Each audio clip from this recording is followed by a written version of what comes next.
महाबदान्याय कृष्णप्रेमप्रदायते कृष्णाय कृष्णचैतन्य नाम्ने गौरतिसे नमः। राधा पद्मनना पद्मा पद्मभवसुपूजिता पद्मविवेचिता राधा राधैवाराध्यते मया। कस्तूरितिलकं वक्षस्थले च कौस्तुभं नासाग्रे करतले वेणुं करे कङ्कणं। सर्वाङ्गे हरिचन्दनं सुललितं कंठे च मुक्तावलिं गोपस्त्रीपरिवेष्टितविजयते गोपालचूडामणि। नवजलधर विद्युद्गतवर्णप्रसन्न वदननयनपद्मचारुचन्द्रवतंसो अलकतिलकभालुकेशवेशप्रफुल्लो भज भजतु मनरे राधिका कृष्णचन्द्रो। तमादिदेवं करुणानिधानं तमालवर्णं श्वेतावतारम् अपार संसार समुद्रसेतुं भजामहे भागवतस्वरूपं। नारायणं नमस्तुत्य नरं चैव नरोत्तमं देवीं सरस्वती व्यासं ततो जयमुदीरयेत्। भक्त्या विहीनापराधलक्ष्मै क्षिप्तास्य कामादितरङ्गमध्ये कृपामयि तं शरणं प्रपन्ना वृन्दे नमस्ते चरणारविन्द। श्रीकृष्ण चैतन्य प्रभु नित्यानंद श्री अद्वैत गदाधर श्रीवासादि गौरभक्तवृंद। हरे कृष्ण कृष्ण कृष्ण हरे हरे हरे राम राम राम हरे हरे। हरे कृष्ण कृष्ण कृष्ण हरे हरे हरे राम राम राम हरे।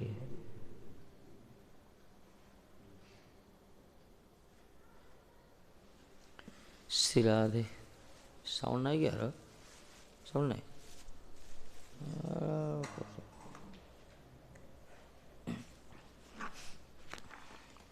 कुड़ी को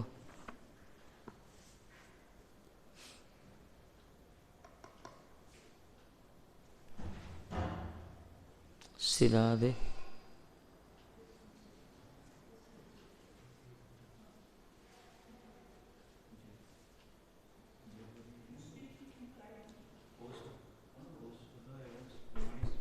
श्री राधे।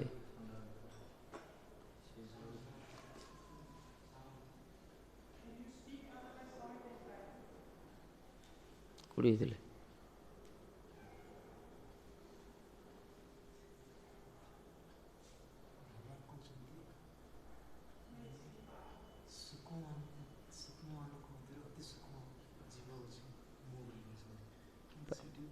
पार्टी करी को भगवान श्री कृष्ण कहते स्वप्न मानव मध्य अति सूक्ष्म जीव विश्वनाथ वर्णना कर भगवान सहित जीवर अभिन्नता अच्छे किंतु भिन्न अच्छे जेहेतु से भगवान तटस्थ शक्तिर अवस्था जीव स्वरूप तो चिन्मय मन रोने जेहेतु भगवान का तटस्थ शक्ति ये संबित शक्ति निश्चित होती। संबित शक्ति हूँ भगवान को गोटे चिन्मय शक्ति किंतु ये अणुपरिमाण ये तेणु भगवान से तार भेद भी अच्छी अभेद भी अच्छे।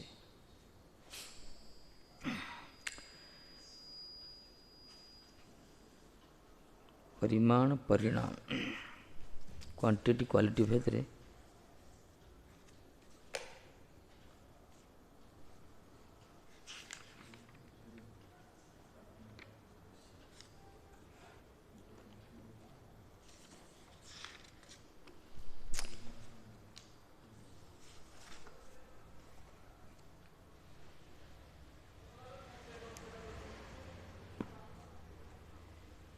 श्लोकटा है ना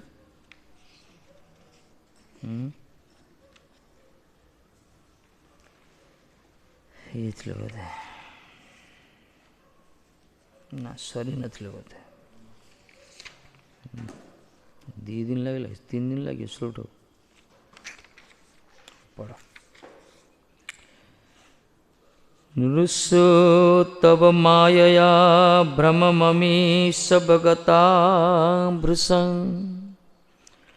ତ୍ୱୟି ସୁଧିୟ ଅଭବେ ଦଧତି ଭାବମନୁ ପ୍ରଭବଂ କଥମନୁ ବର୍ତ୍ତତଂ ଭବଭୟଂ ତବ ୟଦ୍ ଭ୍ରୁକୁଟି ସୃଜତି ସୃହୃତ୍ରିନେମିର भवच्चरणेषु भयं सृजति मुहुत्रिनेमिर भवच्चरणेषु भयं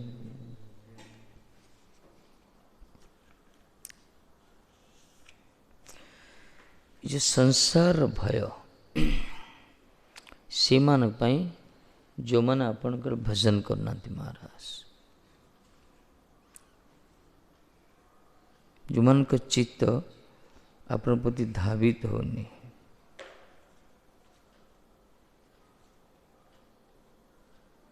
किंतु विवेकी माने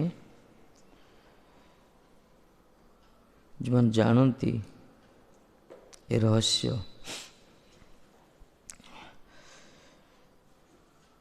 अपन को प्रभाव जो मायर प्रभाव को देख दर्शन करती संसार निवारक आपण प्रति चित्त धावित होता है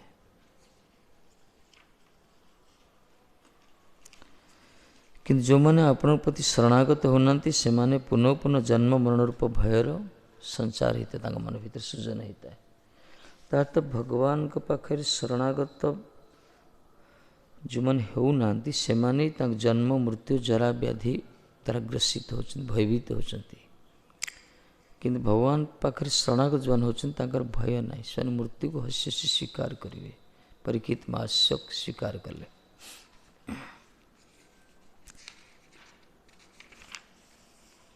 आर ऊपर बहुत व्याख्या देते विश्वनाथ पाद जी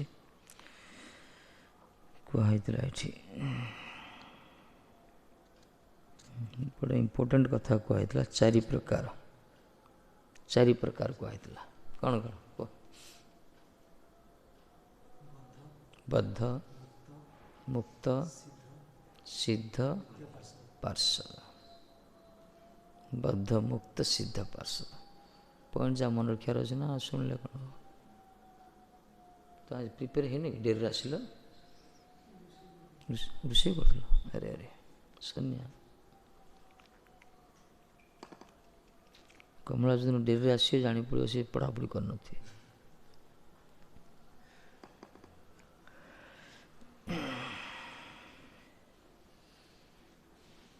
समस्ते भगवान का संतान से बद्ध हो मुक्त हो सिद्ध हो व पार्षद हो तो भगवान का समदर्शी भाव श्रुति माने प्रार्थना कर कथा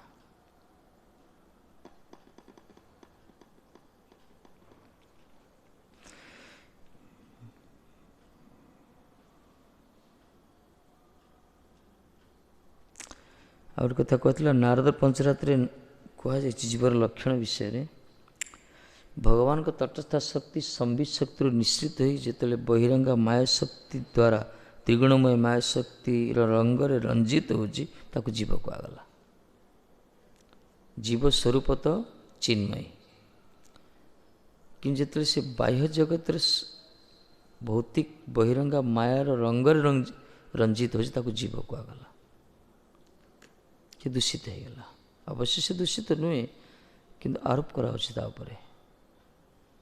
मेघर वृष्टिर जल अत्यंत पवित्र भूमि स्पर्श होगापर से गुलिया हो जाए जीव स्वरूप तो भगवान अंश किंतु देहर संस्पर्श आसला भौतिक होगला जड़ता तापर आरोप आधार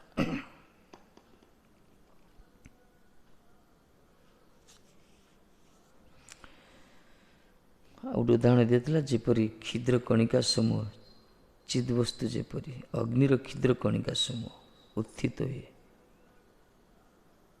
से प्रकार भगवान चिन्मय शक्ति ये सब विच्छृत होती सब अग्नि अग्नि प्रज्वलित हो तार स्फुलिंग सब विच्छृत हो प्रकार चिन्मय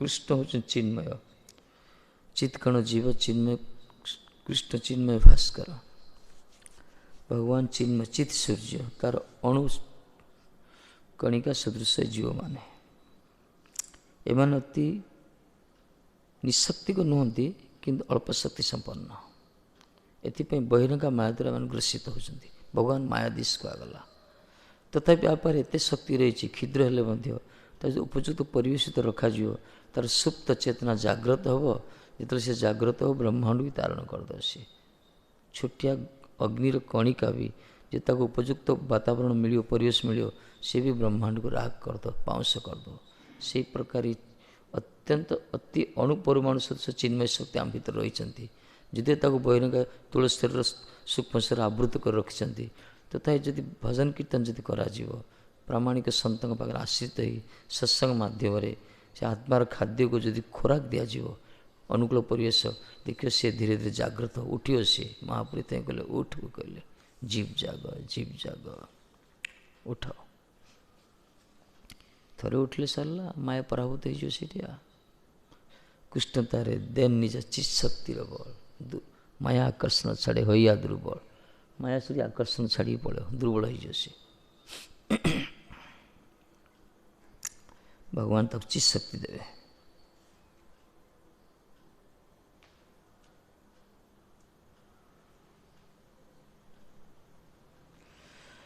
ये मायार आकार भाया देखा माया शक्ति द्वारा निज गुण समूह राग द्वारा रंजित मायिक आकार हुए कि जिते केवला भक्ति व प्रधानीभूता भक्ति द्वारा माया उत्तीर्ण हुए तखन अंतरंगा चित शक्ति द्वारा निज कल्याण गुण सहित रंजित भगवान अनुरक्तिकृत चिन्मय आकार युक्त हुए जीव वर्तमान आमर अनुभूत हो बाह्य दृष्टि मायिक सदृश कहीं मायार रंग रंजित हो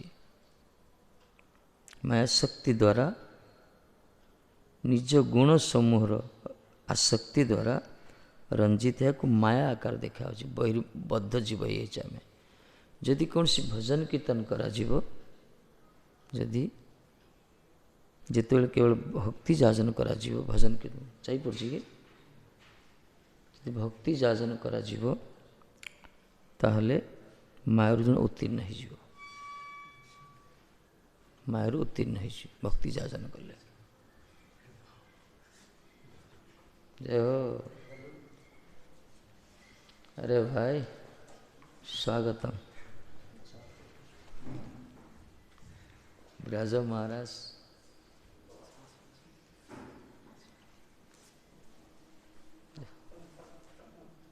गुरुदेव प्रणाम आस बस आगमन तो है प्रत्यागमन नहीं तो बस पाठ कौन करिया पाठ तो सफलता हो गला वैष्णव दर्शन रे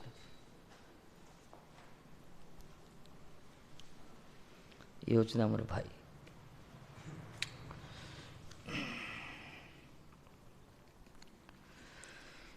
यही प्रकार मायार गति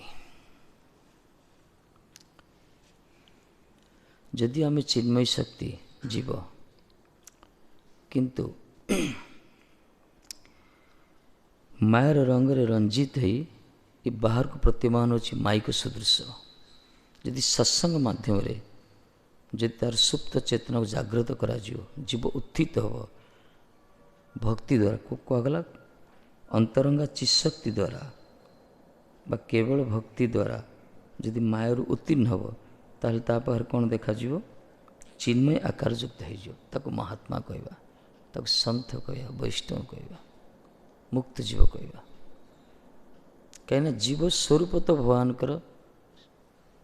अंश से चिन्मय से जीवर स्वरूप नुहे जे जड़ जड़ता ना कि से संश्लिष्ट हो जगत भितर से तार गुण त्रिगुण द्वारा शिक्षा आसी रंजित हो से बहिर्मुख हो जदि महात्मा कृपारू सद्गुरु आश्रित होगी भजन कीर्तन भक्ति राजनीति कर धीरे धीरे ता पाखे चिन्मय गुण प्रकाशित हो आ सी चिन्मय आकार भी हो भगवान पाखे रखी पूजा करा से महात्मा मनीष गोटे कि जदि से भजन कीर्तन जदि कर भगवान पाखे पूजा करा भगवत सदृश से आती लोक महात्मा कहते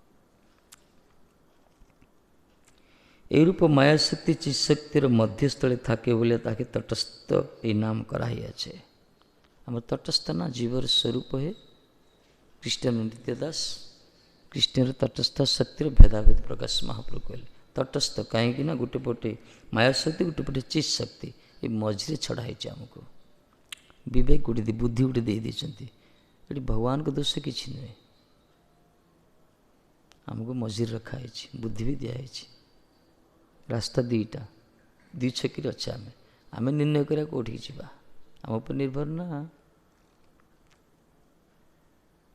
कि जिते भक्तिमय ज्ञान द्वारा युक्त हम से किंतु ब्रह्मर सहित एकीभूत हो थके गुण रागर द्वारा रंजित है ना यदि भक्तिमय ज्ञान द्वारा युक्त हो से ब्रह्ममय तार्थ परमार्थ तत्व हो सी पूजित हो सी आ से गुण द्वारा रंजित हेनी त्रिगुण द्वारा निर्गुण स्थिति हो बर्तमान जो भजन कीर्तन करछे ये निर्गुण भूमिका ये हूँ निर्गुण स्थिति परमार्थ अनुशीलन व्यतिरिक जहाँ जगत हो सबकि गुण द्वारा क्षपित तार क्रिया प्रतिक्रिया रही भोग्य पड़े समस्ते जगत रे समस्त भोग्य पड़ो कई बाकी ना कि जो मैंने यही पथ को आश्रय कर परमार्थ पथ को से माने उद्धार हो जाती एपाई प्रभुपाद जी कहले जो मुहूर्त आम रक्षाकर्ता कई न रे से मुहूर्त ही से मुहूर्त में आम पारिपार्श्विक परिवेश सबकि शत्रु ही उठे रक्षाकर्ता किए हरिकथा हरिनाम जो मुहूर्त में हरिकथा हरिनाम बंचित हो जा आम पारिपार्श्विक परिवेश जी भी आम संस्पर्श आसुँच आम प्रत्येकटा वस्तु आम शत्रु हो कहीं से आमको आकर्षित कर हरिकथा ही आमर आधार जी आमको रक्षा करे जी आमको बचाए प्रपाद बाणी सु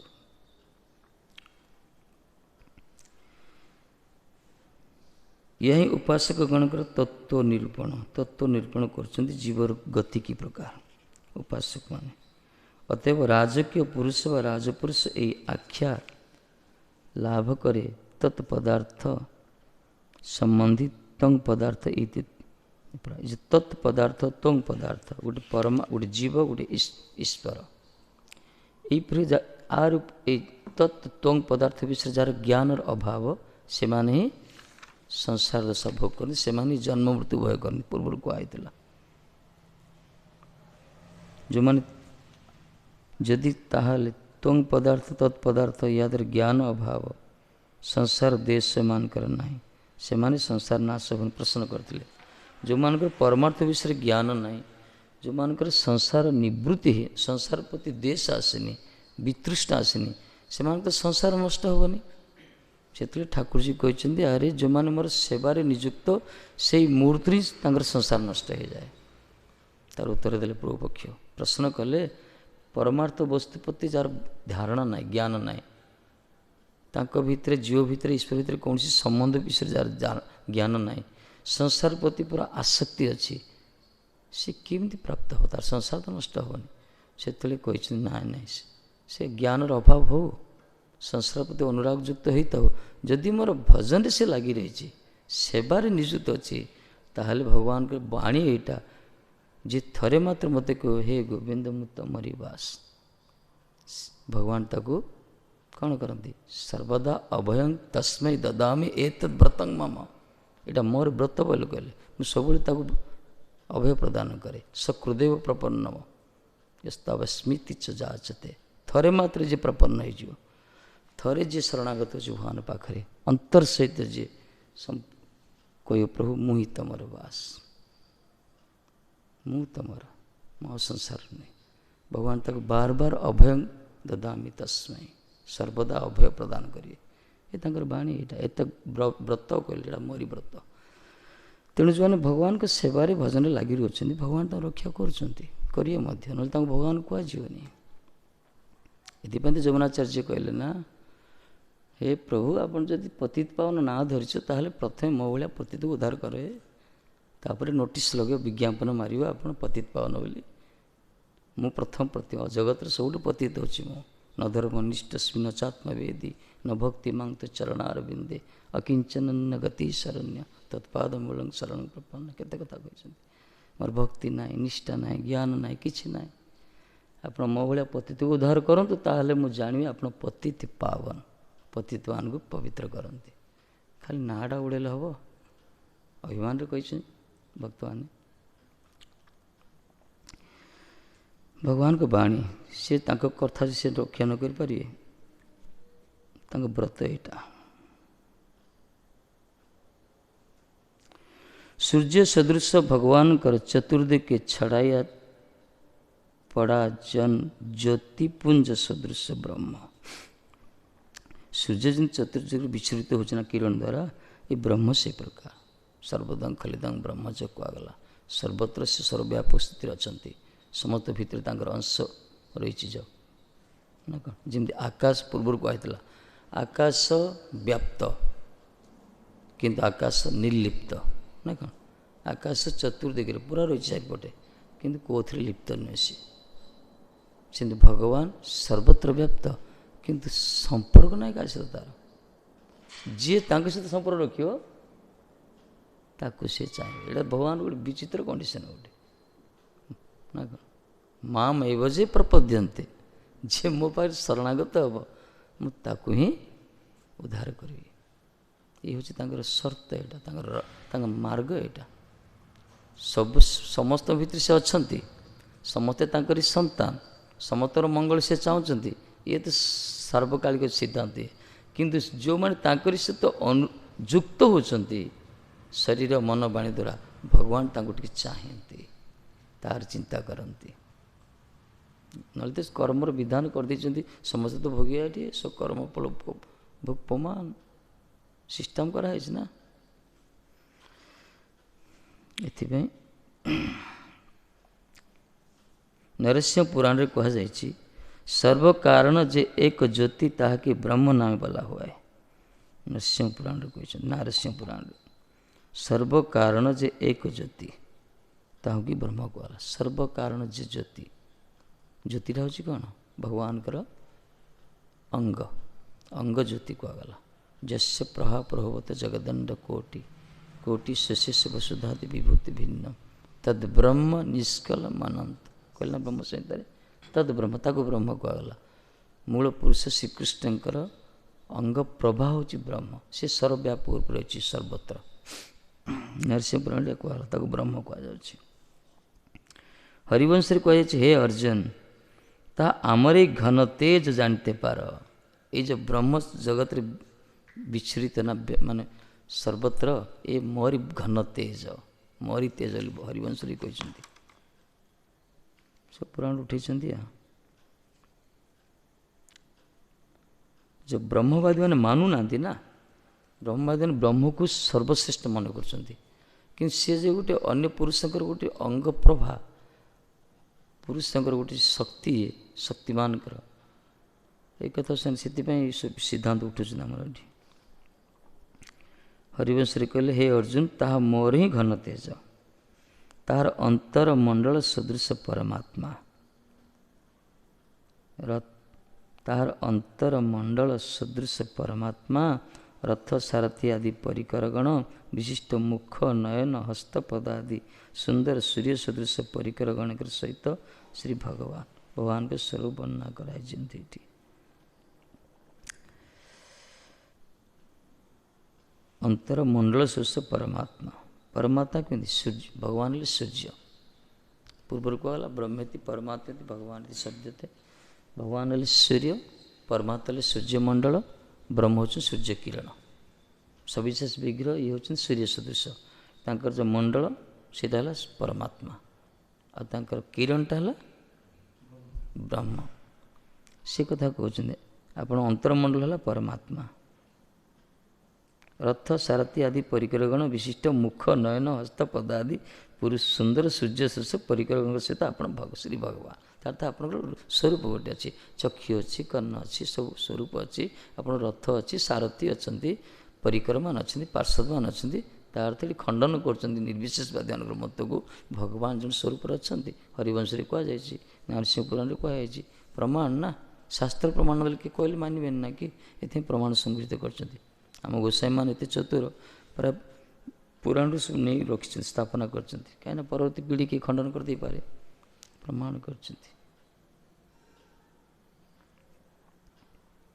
ଭଗବାନ ସୂର୍ଯ୍ୟ ସଦୃଶ। ଯେପରି ନଗର ସମୂହ ଅତି ଦୂରସ୍ଥ ଜନଗଣ ବିଶେଷ ଉପଲବ୍ଧି କରିତେ ନା ପାରିବା, ଏହି ସମ୍ମୁଖେ ଅବସ୍ଥିତ ଜ୍ୟୋତିର୍ମୟ ବସ୍ତୁ ମାତ୍ର ଏହି ଭାବେ ନଗରକେ ଦେଖେ। ଅଳ୍ପ ଦୂରସ୍ଥ ବ୍ୟକ୍ତିଗଣ ଧ୍ୱଜ ପତାକାଦି ବିଶିଷ୍ଟ ବୃକ୍ଷାଦି ସମନ୍ୱିତ ନଗର ମନେ କରେ। ଅତିଶୟ ନିକଟସ୍ଥ ବ୍ୟକ୍ତିଗଣ ପୁର ଗୋପୁର ରଥେର ଚୂଡ଼ା ରଥ ପ୍ରସାଦ ଯୁକ୍ତ ନଗର ଜାନେ। ସେହି ରୂପ ଅତି ଦୂରସ୍ଥିତ ବ୍ୟକ୍ତିଗଣ ଭଗବାନ କି ଜ୍ୟୋତିର୍ମୟ ବ୍ରହ୍ମ ରୂପେ ଦେଖେ। ଅଳ୍ପ ଦୂରସ୍ଥ ବ୍ୟକ୍ତିଗଣ ଅଳ୍ପଚିତ ବିଶେଷମୟ ପରମାତ୍ମା ରୂପେ ଦେଖେ। ଅତି ନିକଟସ୍ଥ ଭକ୍ତଗଣ ଅନନ୍ତ ଚିହ୍ନ ବିଶେଷମୟ ଭଗବାନ ରୂପ ଦେଖେ। ବଢ଼ିଆ ଉଦାହରଣ ଦେଲେ। ଧରନ୍ତୁ ଗୋଟେ ନଗର ଅଛି, ଗୋଟେ ଟାଉନ୍ ଗୋଟେ ଅଛି, ବହୁତ ଦୂରରେ ଯିଏ ଥିବ ସେ ଟାଉନ୍ଟା ଦେଖିପାରିବନି, ଖାଲି ଲାଇଟ୍ ଯା ଦେଖିବ, ଖାଲି ଦୂର ଲାଇଟ୍ ଯା ଦେଖାଯିବ, ଟାଉନ୍ ଗୋଟେ ଅଛି। ଆଉ ନିକଟକୁ ଯିଏ ଯିବ ସେ ଦେଖିବ ସବୁ ବୃକ୍ଷ ଅଛି, ସବୁ ପାହାଡ଼ ବା ଘର ଅଛି, ଦୂରରୁ ଟିକେ ଦେଖାଯିବ। ଆଉ ଯିଏ ପୁରା ଭିତରେ ଥିବ ସେ ଦେଖିବ ସେ ଭିତରେ ସବୁ ମଣିଷ ଅଛନ୍ତି ବା ଯାହା କିଛି ଘର ଦ୍ୱାର ସବୁ ବଙ୍ଗଳା ଅଛି। ସେଇ ପ୍ରକାର ଭଗବାନଠୁ ଯେଉଁମାନେ ବହୁତ ଦୂରରେ ଅଛନ୍ତି ସେମାନେ ବ୍ରହ୍ମଟାକୁ ଦେଖୁଛନ୍ତି, ଯେଉଁମାନେ ପାଖାପାଖି ଅଛନ୍ତି ପରମାତ୍ମା ଦେଖୁଛନ୍ତି, ଯେଉଁମାନେ ତାଙ୍କ ନିକଟ ଭିତରେ ଅଛନ୍ତି ସେମାନେ ଭଗବାନଙ୍କୁ ସ୍ୱରୂପରେ ଦେଖୁଛନ୍ତି। ବଢ଼ିଆ ଉଦାହରଣ ଦେଲେ। ନଗର ସହ ତୁଳନା କରାଗଲା ଏଠି। ସମ୍ମୁଖ ଅବସ୍ଥିତ ଜ୍ୟୋତିର୍ମୟ ବସ୍ତୁ ମାତ୍ର ବିଭାଗ ନଗରକୁ ଦେଖନ୍ତି। ଅଳ୍ପ ଦୂର ଜଣ ଅଛନ୍ତି ସେମାନେ ଦେଖିବେ ଧ୍ୱଜା ପତାକା ସବୁ ଦେଖିବେ, ବୃକ୍ଷ ସବୁ ଦେଖିବେ। ଆଉ ନିକଟରେ ଯେଉଁମାନେ ଅଛନ୍ତି ସେମାନେ ପୁର ଗୋପୁର ରଥର ଚୂଡ଼ା ଏସବୁ ଦେଖିବେ। ସବୁ ପାଖରେ ଯେଉଁମାନେ ଅଛନ୍ତି, ଏଥିପାଇଁ ଭଗବାନଙ୍କୁ ଏ ଯେଉଁ ବ୍ରହ୍ମବାଦୀମାନେ, ଯୋଗୀମାନେ, ପରମାତ୍ମାବାଦୀମାନେ ଆଉ ସବିଶେଷ ଭକ୍ତମାନେ ଯେଉଁ ଭଗବାନ ଦେଖୁଛନ୍ତି, ତଫାତ୍ ଏଇଟା। ଏଥିପାଇଁ ଚିନ୍ମୟୀ ପରତତ୍ତ୍ୱକୁ ତିନି ଭାଗରେ ବିଦ୍ୱାନମାନେ ଗଣନା କରିଛନ୍ତି, ବ୍ରହ୍ମ, ପରମାତ୍ମା, ଭଗବାନ। ବ୍ରହ୍ମ ଉପରେ ଯେଉଁମାନେ ଗବେଷଣା କରୁଛନ୍ତି ସେମାନଙ୍କର ବିଚାର, ସେମାନଙ୍କ ସିଦ୍ଧାନ୍ତ ତୃତୀୟ ଶ୍ରେଣୀ ବର୍ଗ। ପରମାତ୍ମା ଉପରେ ସେମାନେ ମଧ୍ୟମ ବର୍ଗ। ଆଉ ଯେନ୍ ଭଗବାନଙ୍କ ସ୍ୱରୂପ ଉପରେ ବିଶ୍ୱାସ ଯେଉଁମାନଙ୍କର ସେମାନଙ୍କୁ ଶ୍ରେଷ୍ଠ କୁହାଗଲା। ଏଥିପାଇଁ ଭଗବାନଙ୍କ ସ୍ୱରୂପ ଯିଏ ମାନୁଛନ୍ତି ନିଶ୍ଚୟ ଭଜନ କରିବାକୁ ପଡ଼ିବ, ତାକୁ ହିଁ ଭକ୍ତି କୁହାଗଲା। ଆଉ ଯେଉଁମାନେ କରୁଛନ୍ତି ତାଙ୍କୁ ଭକ୍ତ କୁହାଗଲା, ଯେହେତୁ ସେ ଭଗବାନ ଭକ୍ତି ଭକ୍ତ ପରସ୍ପର ସଜାତୀୟ ପର୍ଯ୍ୟାୟଭୁକ୍ତ ସବୁ।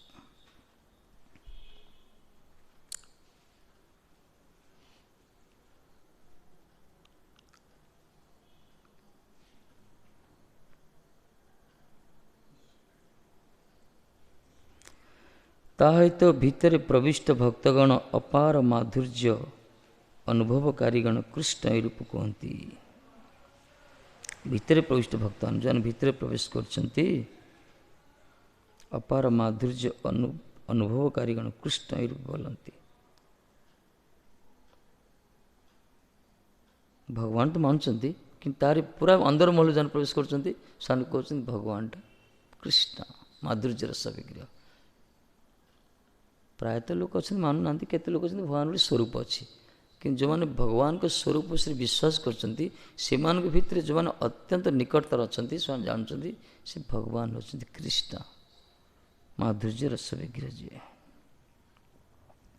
ମାଧୁର୍ଯ୍ୟ ଅନୁଭବକାରୀଗଣ କୃଷ୍ଣ ଏ ରୂପ କୁହନ୍ତି, କୃଷ୍ଣ ସେମାନେ। ପ୍ରାଚୀନ ଗ୍ରନ୍ଥକାର ମାଘକାବ୍ୟ କହିଛନ୍ତି, ଶ୍ରୀ ନାରଦ ଋଷି ଯେତେବେଳେ ଦ୍ୱାରକାରେ ଅବତରଣ କରିଥିଲେ ସେତେବେଳେ ଶ୍ରୀକୃଷ୍ଣ ତାହାଙ୍କୁ ପ୍ରଥମ କେବଳ ତେଜପୁଞ୍ଜ ରୂପେ ଅବଧାରଣ କରିଥିଲେ। ପ୍ରାଚୀନ ଗ୍ରନ୍ଥକାର କହିଛନ୍ତି, ମାଘ କାବ୍ୟ ଗୋଟେ ଅଛି, ଯେତେବେଳେ ଶ୍ରୀ ନାରଦଜୀ ଋଷି, ନାରଦ ବାବା ଯେତେବେଳେ ଦ୍ୱାରକାକୁ ଗଲେ, ଦ୍ୱାରକାରେ ଅବତୀର୍ଣ୍ଣ ହେଲେ, ଦ୍ୱାରକାଧୀଶ ଦେଖିବା ପାଇଁ ଠାକୁରଜୀଙ୍କୁ ଯେତେବେଳେ ଦ୍ୱାରକା ପହଞ୍ଚିଛନ୍ତି ସେ କ'ଣ ଦେଖିଲେ? ଶ୍ରୀକୃଷ୍ଣ ତାହାଙ୍କୁ ପ୍ରଥମେ ଗୋଟେ ତେଜପୁଞ୍ଜ ରୂପେ ଅବଧାରଣ କରିଥିଲେ। ଏ ଦୂରରୁ ଦେଖିଲେ ଗୋଟେ ତେଜପୁଞ୍ଜ, ଶ୍ରୀକୃଷ୍ଣ ଦେଖିଲେ ତେଜପୁଞ୍ଜ। ଶ୍ରୀକୃଷ୍ଣ ତାହାକେ ପ୍ରଥମ କେବଳ ତେଜପୁଞ୍ଜ ରୂପେ ଅବଧାରଣ କରିଥିଲେ। ତତ୍ପରେ ଶରୀରଧାରୀ ଅବୟବ ବିଶିଷ୍ଟ ପୁରୁଷ ଦେଖିଲେ, ତତ୍ପରେ ସାକ୍ଷାତ ନାରଦ ରୂପ ଦେଖିଲେ। ବର୍ଣ୍ଣନା କରାଯାଇଛି। ନାରଦ ଆକାଶରେ ଆସୁଛନ୍ତି ନା, ଆକାଶରେ ସେ ଜ୍ୟୋତି, ସେ ତ ଆମ ଭଳିଆ ସାଧାରଣ ନଥିଲେ ନା, ଅନନ୍ୟ ଅସାଧାରଣ କୃଷ୍ଣ ଭକ୍ତ, ପ୍ରଥମ ପ୍ରଚାରକ ପ୍ରବର୍ଷୀ, ନିତ୍ୟସିଦ୍ଧ ପରିକର ସେମାନେ, ତାଙ୍କ ଶରୀର ପୁରା ଜ୍ୟୋତିର୍ମୟ ଶରୀର ସେମାନେ। ଶ୍ରୀକୃଷ୍ଣ ଦେଖିଲେ ଆକାଶରେ ଗୋଟେ ଜ୍ୟୋତିପୁଞ୍ଜ ଆସୁଛି। ଯେତେବେଳେ ନିକଟ ହେଲେ, ପାଖାପାଖି ହେଲେ ଦେଖିଲେ ଗୋଟେ ଶରୀର ଦେଖାଗଲା, ଗୋଟେ ମଣିଷ ଶରୀର। ଯେତେବେଳେ ପୁରା ପାଖକୁ ଆସିଲେ କହିଲେ ଆରେ ଇଏ ତ ମୋରି ନାରଦ। ଇଏ ବର୍ଣ୍ଣନା କରୁଛନ୍ତି, ଇଏ ପୁରୁଣା ପ୍ରାଚୀନ କାବ୍ୟରେ ଲେଖା ହେଇଛି। ଏଇ ହେଉଛି ଭଗବାନଙ୍କର ସ୍ଥିତି। ସେମିତି ଭଗବାନଙ୍କୁ ଦୂରରୁ ଯେଉଁମାନେ ଦେଖୁଛନ୍ତି ତାଙ୍କୁ ଜ୍ୟୋତି ଭଳିଆ ଦେଖାଯିବ। ବ୍ରହ୍ମଟା ଏଇଟା, ପାଖକୁ ଯେଉଁମାନେ ପାଖାପାଖି ରହୁଛନ୍ତି ପରମାତ୍ମା ଦେଖାଯିବ ଅଙ୍ଗୁଷ୍ଠ ପରିମାଣ। ପୁରା ନିକଟ ଯେଉଁ ରହୁଛନ୍ତି ଦେଖୁଛନ୍ତି ପୁରା ରସରାଜ ରସ ବୈଶ ରସିକ ଶେଖର କୃଷ୍ଣ ମାଧୁର୍ଯ୍ୟ।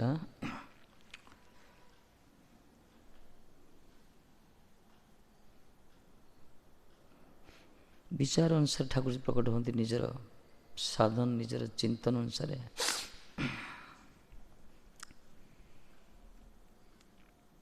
ସେ ଶ୍ରୀକୃଷ୍ଣଙ୍କ ବିଷୟରେ ଦ୍ୱାରକା କୃଷ୍ଣ, ମଥୁରେଶ କୃଷ୍ଣ, ବ୍ରଜର କୃଷ୍ଣ।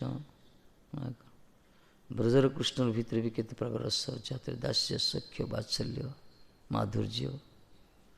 ତାରି ଭିତରେ ବି କୁଞ୍ଜ ନିକୁଞ୍ଜ ନିବୃତ୍ତ ନିକୁଞ୍ଜ, କେତେ ମାନେ ପାରାବାର ନାହିଁ ସେ ଲୀଳା ଭିତରେ। ଯେଉଁମାନେ ପୋଷୁଛନ୍ତି ଆଉ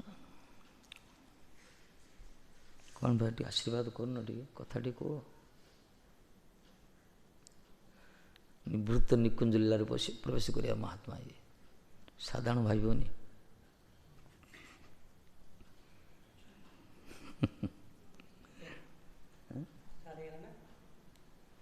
ଷ୍ଟାର୍ଟ ହେଇଗଲା ନାଇଁ କରିବା ନା, ପ୍ରଶଂସା କରୁନି, ଭାଗବତ କରୁଛୁ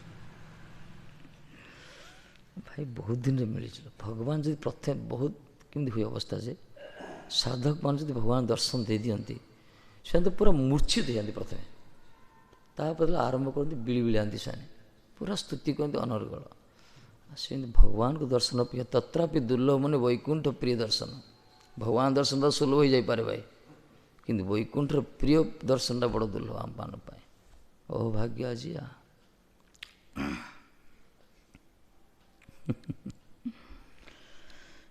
ନାହିଁ ପ୍ରଶଂସା ନାହିଁ, ପ୍ରଶଂସା କାହିଁକି? ଭଗବାନଙ୍କର ଭକ୍ତ ବୋଲି ପ୍ରଶଂସା ନା, ଆମର କ'ଣ ଅଛି?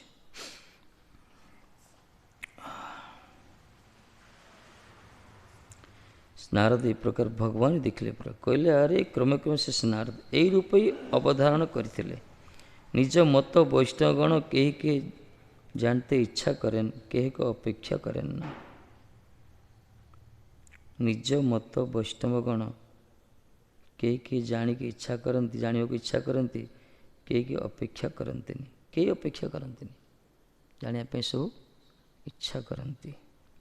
ନିଜ ମତ ବୈଷ୍ଣବଗଣ ସର୍ବଦା ହିଁ ଭଜନର ପ୍ରକାର ଜାଣିତେ ଇଚ୍ଛା କରେନ୍। ବୈଷ୍ଣବ ଜାଣନ୍ତି କ'ଣ? ଭଜନର ପ୍ରକାରକୁ। ବୈଷ୍ଣବ ତ କୃତି କେବଳ ଭଜନ, ଆଉ କ'ଣ ହେ ଭଜନ।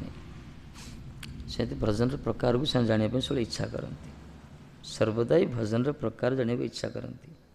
ଶ୍ରୁତି ପ୍ରମାଣ ଶ୍ରୀ ବିଷ୍ଣୁ, ଏଇ ଶ୍ରୀ ବିଷ୍ଣୁ ପରମପଦ ଯାହାର ନିତ୍ୟ ଯୁକ୍ତ ହୋଇ ସମ୍ୟକ ରୂପେ ନିଷ୍କାମ ଭାବରେ ଭଜନ କରନ୍ତି, ସେମାନଙ୍କ ନିକଟରେ ଶ୍ରୀକୃଷ୍ଣ ଯତ୍ନପୂର୍ବକ ଗୋପ ରୂପ ପ୍ରକାଶ କରନ୍ତି ଏବଂ ନିଜ ଚରଣ ତଖନି ପ୍ରକାଶ କରନ୍ତି ଇତ୍ୟାଦି।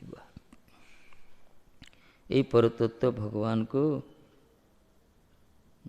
ଯେଉଁମାନେ ନିତ୍ୟ ଯୁକ୍ତ ହୋଇ ଭଜନ ନିଷ୍କାମ ଭାବରେ ଭଜନ କରନ୍ତି, ସେମାନଙ୍କୁ ଶ୍ରୀକୃଷ୍ଣ ଯତ୍ନପୂର୍ବକ ଗୋପ ରୂପ ପ୍ରକାଶ କରନ୍ତି। ତାଙ୍କର ଗୋପ ରୂପ ମାନେ ବ୍ରଜେନ୍ଦ୍ର ରୂପ, ମୁରଲୀଧାରୀ ରାଧା ବଲ୍ଲଭ ରାଧା ରମଣ ବ୍ରଜରାଜା ଗୋପ ରୂପ ତାଙ୍କ ସମ୍ମୁଖରେ ପ୍ରକାଶ କରନ୍ତି ଆଉ ନିଜ ଚରଣ ମଧ୍ୟ ପ୍ରଦାନ କରିଦିଅନ୍ତି। ଯେଉଁମାନେ ନିଷ୍କାମ ଭାବରେ, ନିଷ୍କାମ କୃଷ୍ଣ ଭକ୍ତ ଅତଏବ ଶାନ୍ତ, ଭୁକ୍ତି ମୁକ୍ତି ସିଦ୍ଧିକାମୀ ସକଲି ଅଶାନ୍ତ। ଅଶାନ୍ତ ସେମାନେ ନିଷ୍କାମ ଭାବରେ କୃଷ୍ଣଙ୍କର ପ୍ରୀତି ପାଇଁ କୃଷ୍ଣଙ୍କର ଭଜନ, କୌଣସି କାମନା ନାହିଁ। କୃଷ୍ଣଙ୍କ ପ୍ରୀତ୍ୟାର୍ଥେ ଅଖିଳ ଚେଷ୍ଟା, ଯାହା କୃଷ୍ଣ ପ୍ରୀତି ପାଇଁ ଖାଲି ଯେଉଁମାନେ ଭଜନରେ ରହିଛନ୍ତି, ସେମାନଙ୍କୁ ଭଗବାନ ତାଙ୍କର ଗୋପ ରୂପ ଦେଖାନ୍ତି। ଯେମିତି ତୈଥିକ ବିପ୍ର ଯାଇଥିଲେ ନା କ'ଣ ମହାପ୍ରଭୁ ପାଖକୁ ଦେଖେଇଦେଲେ ନା ରୂପ। 3 ଥର ପର୍ଯ୍ୟନ୍ତ ରୋଷେଇ କରୁଛନ୍ତି, ଭାବୁଛନ୍ତି ମୋର ଆଜି ମୋ ଭାଗ୍ୟରେ ନାଇଁ, ଠାକୁରଙ୍କ ଇଚ୍ଛା ନେଇ ମୁଁ ଆଜି ଉପବାସରେ ଫଳାହାରି କରି ବନ ଜଙ୍ଗଲରେ ବିଚରଣ କରୁଛୁ ଆମେ। ବିଶ୍ୱରୂପଜୀ ବହୁତ ବୁଝେଇଲେ, ଶେଷରେ ତୃତୀୟ ଥର ରୋଷେଇ କରୁଛନ୍ତି। ଯେତେବେଳେ ଗୋପାଳ ମନ୍ଦିରରେ ସେ ନୈବେଦ୍ୟ କରୁଛନ୍ତି ନା ଅର୍ପଣ କରୁଛନ୍ତି, ଗୋପାଳଜୀ ପ୍ରକଟ ହେଇଗଲେ। ସ୍ୱୟଂ ମହାପ୍ରଭୁ ନିମାଇନା ସେ ଆମକୁ ବାନ୍ଧିକି ରଖା ହେଇଥିଲା। ଜଗନ୍ନାଥ ମିଶ୍ରଙ୍କ ଦ୍ୱାର ସମ୍ମୁଖରେ ରହିଥିଲେ ବାପା ତାଙ୍କର। ଦି ଥର ସେ ହଇରାଣ କରିଛନ୍ତି ନା, ବହୁତ ଆକଟ କରି ରଖିଛନ୍ତି। ସାରା ସମସ୍ତେ ଅପେକ୍ଷା କରିଛନ୍ତି, କିନ୍ତୁ ଭଗବାନ କିଛିରେ ସବୁ ଶୋଇପଡ଼ୁଛନ୍ତି, କେହି ବାକି ନାହିଁ, ସବୁ ଘଘରାଟ ଘଙ୍ଗୁଡ଼ି ମାରିଛନ୍ତି। ଯେତେବେଳେ ଅର୍ପଣ କରି ଗାୟତ୍ରୀ ମନ୍ତ୍ର ଜପ କରୁଛନ୍ତି, ପ୍ରକଟ ହେଇଗଲା, ଅଧର ଆରମ୍ଭ ହେଇଗଲେ ଖାଇବା ପାଇଁ। ସେତେବେଳେ ସେ ଖାଲି ଆଉ କଥା କହିପାରିଲେନି, ହାୟ ହାୟ ହାୟ ହାୟ। ମହାପ୍ରଭୁ ପ୍ରକଟ ହେଇଗଲେ ସେଠି, ପୁରା ଦେଖିଲେ ତାଙ୍କର ପୁରା ରୂପ, ପୁରା ନବନୀତ ଖାଉଛନ୍ତି, ବଂଶୀ ଧାରଣ କରିଛନ୍ତି, ମୟୂର ପିଚ୍ଛ ମୁକୁଟଧାରୀ, ଅଷ୍ଟଭୁଜ ଗୋପ ରୂପ ପରା। ଦେଖିଲେ ଭଗବାନ ଯାହାକୁ କୃପା କରି ଦେଖାଯାଏ। ଜ୍ୟୋତିଷ୍କାର ଆସିଥିଲେ, ମହାପ୍ରଭୁ ହାତରା ଦେଖେଇଲେ, ଟିକେ ମୋର ଭବିଷ୍ୟତ କଥା, ମୋ ପୂର୍ବଜନ୍ମ କଥା ଟିକେ କୁହନ୍ତୁ, ମୁଁ କ'ଣ ଥିଲି କ'ଣ ନାହିଁ। ସେ ଦେଖିଲେ ଯେ ଦେଖାଗଲା ପୁରା ଗୋମାତା ସବୁ ଦେଖାଯାଉଛି, ବାଛୁରୀ ଦେଖାଯାଉଛି, ପୁରା ସେ ବ୍ରଜ ଦେଖାଯାଉଛି, ଯମୁନା ଗୋବର୍ଦ୍ଧନ ଗିରା ଦେଖାଯାଉଛି, ସେଠି ବଂଶୀପଟ ଦେଖାଯାଉଛି। ଯୋଗପୀଠରେ ଦିବ୍ୟ ରତ୍ନ ସିଂହାସନରେ ଆରୂଢ଼ ହୋଇଛନ୍ତି ଗୋପାଳ, ତାଙ୍କର ଇଷ୍ଟ ମନ୍ତ୍ର, ତାର ଇଷ୍ଟ ସିଏ, ଜ୍ୟୋତିଷ୍କାର ଇଷ୍ଟ ସିଏ। କହିଲେ ମୋର ଇଷ୍ଟ କ'ଣ ଦେଖୁଛି? ଆଉ ଥରେ ଆଖି ବନ୍ଦ କରି ଦେଖିଲେ, 3 ଥର ଲଗାତାର ଦେଖିଛନ୍ତି, ସେଇ ରୂପ ହିଁ ଦେଖାଗଲା। ସେ କହିଲେ ମୁଁ କାଲିକି ଆସିଲି କହି ପଳେଇଲେ ସିଏ। ମହାପ୍ରଭୁ ହାତ ଦେଖୁଛନ୍ତି, ସ୍ମରଣ କରୁଛନ୍ତି, ରୂପ ତାଙ୍କର ଉଦ୍ଭାସ ଠିକ୍ କଥା ଦେଖୁଛନ୍ତି ସିଏ, କିନ୍ତୁ ମହାପ୍ରଭୁଙ୍କ ଇଚ୍ଛା ତ ପଳେଇଲେ ସିଏ। ଦେଖିଲେ ମୋର ଇଷ୍ଟ ଦେଖୁଛି, ସ୍ୱୟଂ ସିଏ ନା, ଅଭିନ୍ନ ତତ୍ତ୍ୱ। ଯାହାକୁ କୃପା କରି ଭଗବାନ ରୂପ ଦର୍ଶନ କରାନ୍ତି, କୃପା ସାଧ୍ୟ। ଭଗବତ ଦର୍ଶନଟା କୃପା ସାଧ୍ୟ। ବାସ୍ତବରେ ଜୀବନ ସଫଳତାର କୃଷ୍ଣ ଦର୍ଶନ ଯାର ହୋଇଅଛି ଏକବାର, ହେଇଛି ନା ଭାଇ? ଯାହାର ହେଇଥିବ ଆ ଜୀବନ ସଫଳ, ପୁରା ପୁରା ସଫଳ।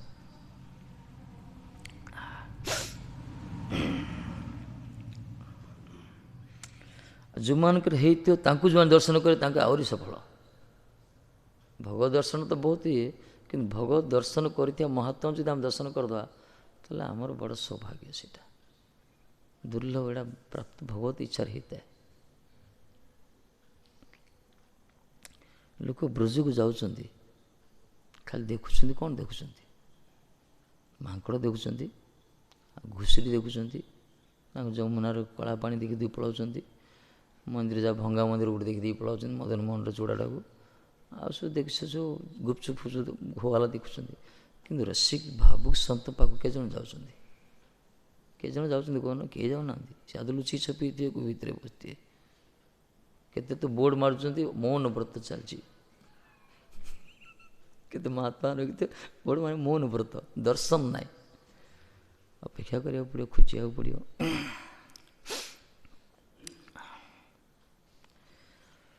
ଉତ୍ତମ ଶ୍ଲୋକ ଦର୍ଶନେ ଅୟଂ ହି ପରମ ଲାଭ। ଆଉ ପଢ଼ି କହିବାକୁ ଇଚ୍ଛା ହେଉନି ଭାଇ, ପଳା ଆସିଲ ନା। ମାନେ ଆନନ୍ଦ ଯେଉଁ କହେନ, ଉତାବଲା ଯାଉ କୁହାଯାଉଛି ଶବ୍ଦଟା।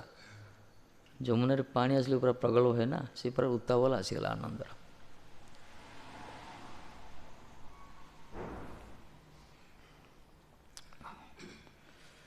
କେତେ ସେବା କରୁଛନ୍ତି ଆମର ଜାଣିଛ? ଖାଲି ଚତୁର, ଏମାନେ କୃଷ୍ଣ ଭକ୍ତ ଚତୁର ଶିରୋମଣି। ମୋତେ ବଡ଼ ଭାଇ ଡାକିକିରି ସବୁ ସେବା କରୁଛନ୍ତି, ସେବା ଦେବାର ନାହିଁ। ଏତେ ଚତୁର ମହାତ୍ମା, ମୁଁ ଧକ୍କା ଖାଇଗଲି। ଜୀବନରେ ହାରିଲି ବୋଲି ଏଇ ଜଣ ପାଖରେ, ଆଉ କାହା ପାଖରେ ନାହିଁ। ଚତୁର ପରା, କ'ଣ କରିବା? ଭଲ। ମହାପ୍ରଭୁ କହିଲେ ପରା, ଚତୁର ଶିରୋମଣି ଆପଣ। କାହାକୁ କହିଲେ? ଏ ପ୍ରଭୁପାଦ ଗୁରୁକିଶ ଦାସ ମହାରାଜ କହିଲେ, ଆପଣ ଚତୁର ଶ୍ରେଣୀ କୃଷ୍ଣଙ୍କର ଭକ୍ତ, ଠକୁଛନ୍ତି।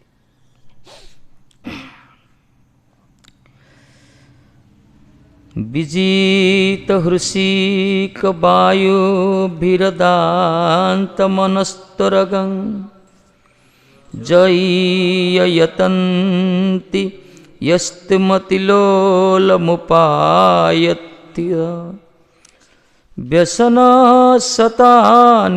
समपहाय गुरोश्चरणं वणिज इवाजसस्त्य कृतकर्णधरा जलधौ वणिज इवाजसत्य कृतकर्णधरा जलधौ। हे अज जे गुरः चरणं समबहाय अनाश्रिता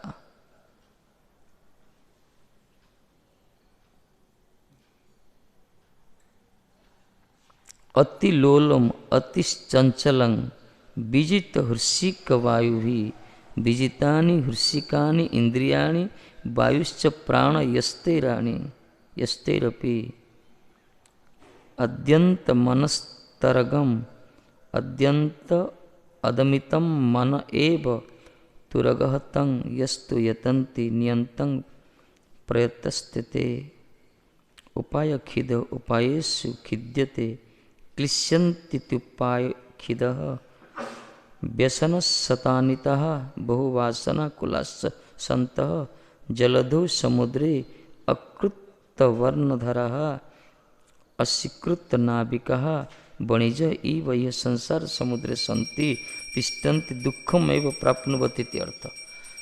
श्लोक है कहले हे अज जो माने जे इंद्रियगण एवं प्राण के जय करछन्ति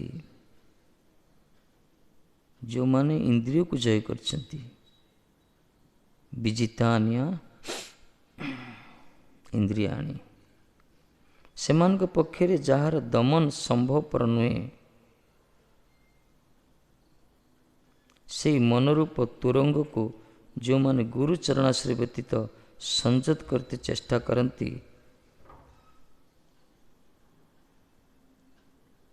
तार उपाय विषय खिद्यमान एवं शत शत विघ्न द्वारा आकुल हो समुद्र मध्य अस्वीकृत कर्णधार वणिकर न्याय ए संसार समुद्र केवल मात्र दुख रे भोग करि थांती संसार को सागर को आगला धरतु समुद्र रे जणे नाविक थिबो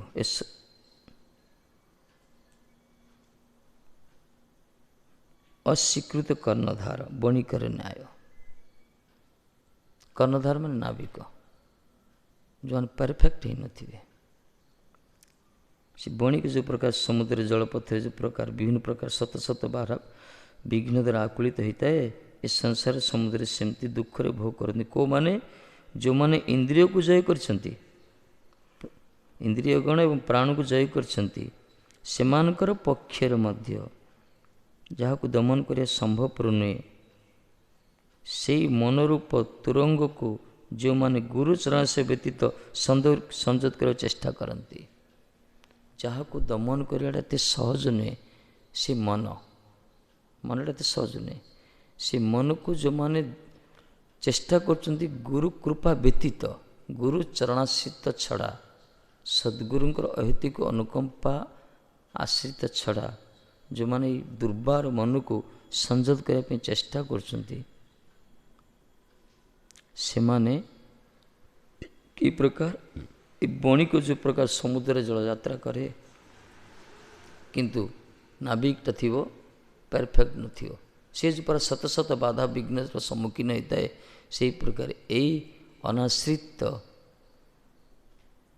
लोक माने एमाने संसार सागर पतित होती एकाकी भजन जब कला सद्गुरु आश्रित हम तांकरी कृपार भजन करिवो से अलग कथा बहुत लोग अच्छा प्रामाणिक पथक आसुना निजे निजे गोटे माला नहीं निजे निजे कौन बहड़ी नहीं निजे निजे सब कर दे अवश्य मूल्य अच्छी मना ना तार मूल्य अच्छी तार मूल्य कौन सत्संग प्राप्ति हम नामाभास अजामिल नारायण नारायण डाकुले लाभड़ा है कौन विष्णुदूत वैष्णव दर्शन है पर भागवत कथा भागवत धर्म शुणिले तापर से भजन करने से गले हरिद्वार दास भजन कले जापर एथि गुरु कृपा ही केवल कहते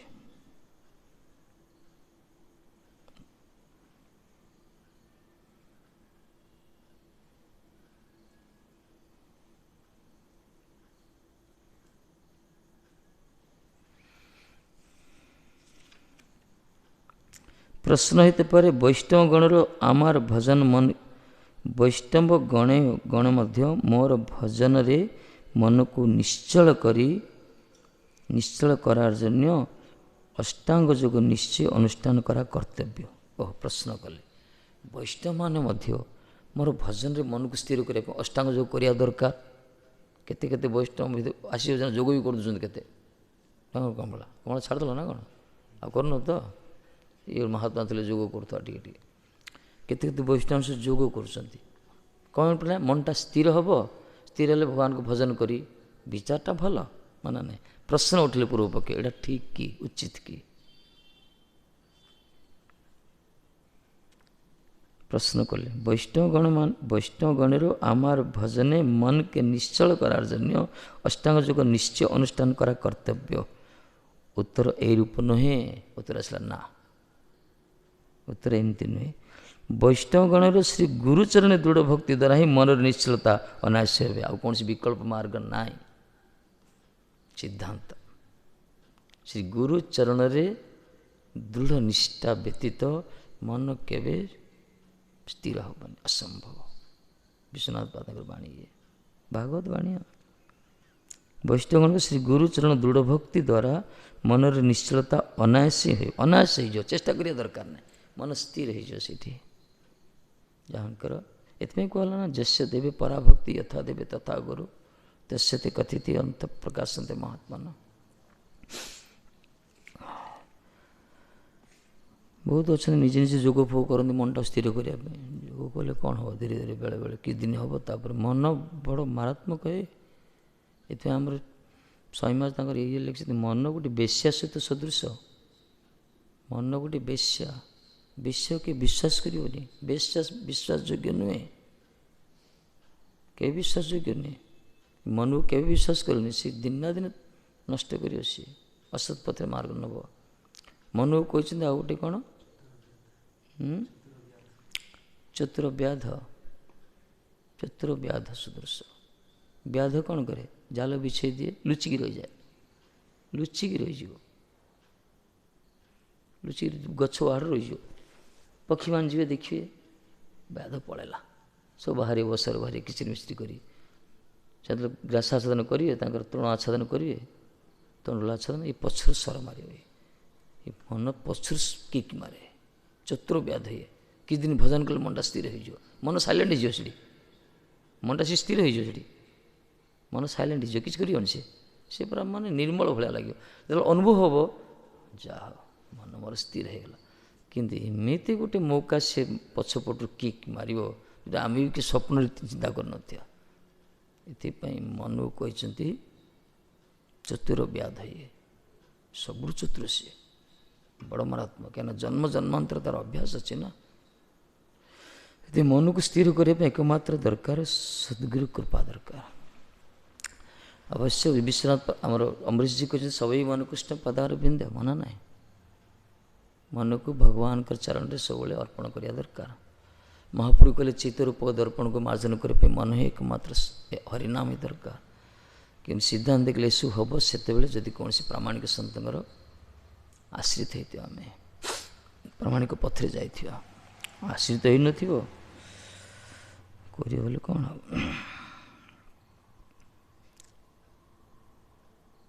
अनायास रही मन स्थिर हो अनायास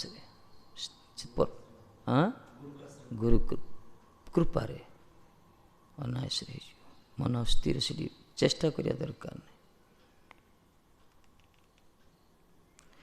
जहाँ बोला है श्री गुरुते भक्ति द्वारा भक्त सकल किछु अनर्थ अनायास जय करिए जेते अनर्थ अच्छी अनर्थ कौन विभिन्न प्रकार अनर्थ अच्छी असतृष्णा स्वरूप भ्रम हृदय दुर्बल्य अपराध चार्टा तो मुख्य भजन कले गोटे अनर्थ आसे ଭଜନର ଅନର୍ଥ ଆସିବ। ଭକ୍ତି ତ ଅନର୍ଥ ଯାହାକୁ କୁହାଯାଇଛି, ଗୋସାଇଁ ପାଦ ଉଠେଇଛନ୍ତି। ସେଥିରେ ପ୍ରତିଷ୍ଠା ଆସିଯିବ, ଅଭିମାନ ଆସିଯିବ, ନିଜକୁ ଶ୍ରେଷ୍ଠ ମନେ କରିବ। ଏସବୁ ଅନର୍ଥ ଭାଇ, ସାଇଡ଼୍ ଇଫେକ୍ଟ ଏସବୁ ଭଜନର। ଏଥିପାଇଁ ସବୁ ସକଳ ପ୍ରକାର ଅନର୍ଥ, ଯେତେ ପ୍ରକାର ଅନର୍ଥ ଅଛି ସବୁ ଅନର୍ଥ ଦୂରୀଭୂତ ହେବ କେବଳ ଶ୍ରୀ ଗୁରୁତେ ଭକ୍ତି ଦ୍ୱାରା। ଭକ୍ତ ଶ୍ରୀ ଗୁରୁତେ ଭକ୍ତି ଦ୍ୱାରା ଭକ୍ତ ସକଲ କିଛି ଅନର୍ଥ ଅନାୟାସ ଜୟ କରିବେ। ସବୁ ଅନର୍ଥ ତାର ଦୂରୀଭୂତ ହେଇଯିବ। ପ୍ରମାଣ ସିଦ୍ଧାନ୍ତ ଅଛି ନା। ଅଚ୍ୟୁତାନନ୍ଦକୁ ରାସ୍ତା ବନ୍ଦ କରିଦେଲେ ମହାପ୍ରଭୁ। ଅଦ୍ୱୈତାଚାର୍ଯ୍ୟଙ୍କ ଶିଷ୍ୟ ଅଚ୍ୟୁତାନନ୍ଦ, କମଳାକାନ୍ତକୁ ମହାପ୍ରଭୁ ବନ୍ଦ କରିଦେଲେ। ଗୋବିନ୍ଦ ସେବକୁ କହିଲେ କମଳାକାନ୍ତ ଭିତରେ ପ୍ରବେଶ କରିବନି। କ'ଣ ପାଇଁ? ଚିଠି ଲେଖିଥିଲେ। ଅଦ୍ୱୈତାଚାର୍ଯ୍ୟ ଗୁଡ଼ା ଉତ୍ସବ କରିବା ପାଇଁ ଚାହିଁଲେ। କମଳାକାନ୍ତ ତାଙ୍କ ଶିଷ୍ୟ, ଅନୁରାଗ ଶିଷ୍ୟ ଥିଲେ। ଏ ଚିଠି ଲେଖିଲେ ପ୍ରତାପରୁଦ୍ର ଗଜପତି ପାଖକୁ। କହିଲେ ହେ ମହାରାଜ, ଆପଣ ଜାଣିନାହାନ୍ତି ମୋ ଗୁରୁଦେବ ଅଦ୍ୱୈତାଚାର୍ଯ୍ୟ ହେଉଛନ୍ତି ମହାବିଷ୍ଣୁ ଅବତାର, ଆପଣ ଜାଣିନାହାନ୍ତି ବୋଧେ। କିନ୍ତୁ ତାଙ୍କର ଆଜି ସଦିଚ୍ଛା ଅଛି ଗୋଟେ ବୈଷ୍ଣବ ସମ୍ମିଳନୀ କରି ଉତ୍ସବ କରିବେ, ଆପଣ କିଛି ଅର୍ଥରାଶି ପ୍ରଦାନ କରନ୍ତୁ। ଚିଠିଟା ଆସିଗଲା, ମହାପ୍ରଭୁଙ୍କ ପାଖକୁ ଆସିଗଲା ସମୟକ୍ରମେ। ମହାପ୍ରଭୁ ଭାରି ସଭାରେ ଚିଠିଟା ପଢ଼ିଲେ, ହସିଲେ, କହିଲେ ମହାମୂର୍ଖ, ଯଦି ତୋ ଗୁରୁ ମହାବିଷ୍ଣୁ ଅବତାର, ସେ କାହିଁ ଗୋଟେ ରାଜାଠୁ ହାତ ପତେଇବ ପଇସା ପାଇଁ? ମହାପ୍ରଭୁ ଭଙ୍ଗି କରି କହିଲେ, ଯଦି ତୋ ଗୁରୁ ଅଦ୍ୱୈତାଚାର୍ଯ୍ୟ ମହାବିଷ୍ଣୁ, ସେ ଗୋଟେ ରାଜା ପରେ ହାତ କାହିଁ ପତେଇବ? ତାପରେ ମହାପ୍ରଭୁ ଟିକେ ରୋଷାନ୍ୱିତ କଲେ, ଗୋବିନ୍ଦକୁ କହିଲେ ସେ କମଳାକାନ୍ତକୁ ଭିତରେ ଏଣ୍ଟ୍ରି ନାହିଁ। ସେ ମହାପ୍ରଭୁ ଦର୍ଶନ କରୁଥିଲେ, ସେବେଳେ ଆନନ୍ଦ ପାଉଥିଲେ। ଶୁଣିଲେ ଯେ ମହାପ୍ରଭୁ ଦ୍ୱାର ବନ୍ଦ କରି, ସେ ବହୁତ ଦୁଃଖିତ ହେଲେ। ଅଦ୍ୱୈତାଚାର୍ଯ୍ୟ ତ ଆଶ୍ୱାସନ ଦେଲେ, ଭଜନ କର ସେବା କର। ବର୍ଷେ ପରେ ଯେତେବେଳେ ଅଦ୍ୱୈତାଚାର୍ଯ୍ୟ ଆସିଛନ୍ତି ମହାପ୍ରଭୁ ସତ୍ୟ କହିଲେ, କମଳାକାନ୍ତକୁ ଆଣିଲନି? ନେଇ ଆସ, ତାକୁ ନେଇ ଆସ। ଗୁରୁ ରୁଷ୍ଟେ ହରଉ ଶ୍ରତା, ହର ରୁଷ୍ଟେ ଗୁରୁ ଶ୍ରତା, ଗୁରୁ ରୁଷ୍ଟେ ନ କଶ୍ଚନ। ଭଗବାନ ଯଦି ରୁଷ୍ଟ ହେଇଗଲେ ଗୁରୁ ରକ୍ଷା କରିଦେ, ଗୁରୁ ରୁଷ୍ଟ ହେଇଗଲେ ଭଗବାନ ବି ରକ୍ଷା କରିପାରିବେନି। ଏଠି ଭଗବାନ ରାସ୍ତା ଦ୍ୱାର ବନ୍ଦ କରିଦେଇଥିଲେ, କିନ୍ତୁ ଗୁରୁଦେବ ତାକୁ ରକ୍ଷା କଲେ, ସେ ଭଗବାନ ଆଉ ଥରେ ଦ୍ୱାର ଖୋଲିବାକୁ ବାଧ୍ୟ ହେଲେ। ଏଠି ଏଇ ହେଉଛି ଆମର ଗୌଡ଼ୀୟ ସିଦ୍ଧାନ୍ତ।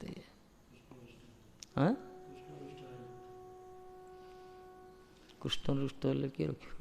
କୃଷ୍ଣ ରୁଷ୍ଟ ହେଲେ ଗୁରୁ ରକ୍ଷା କରିବେ, ଗୁରୁ ରୁଷ୍ଟ ହେଲେ କୃଷ୍ଣ ରକ୍ଷା କରିପାରିବେନି। ତାଙ୍କ ନାହିଁ, ତାଙ୍କ ସେ ଚାହିଁଲେ ରକ୍ଷା କରିବେନି।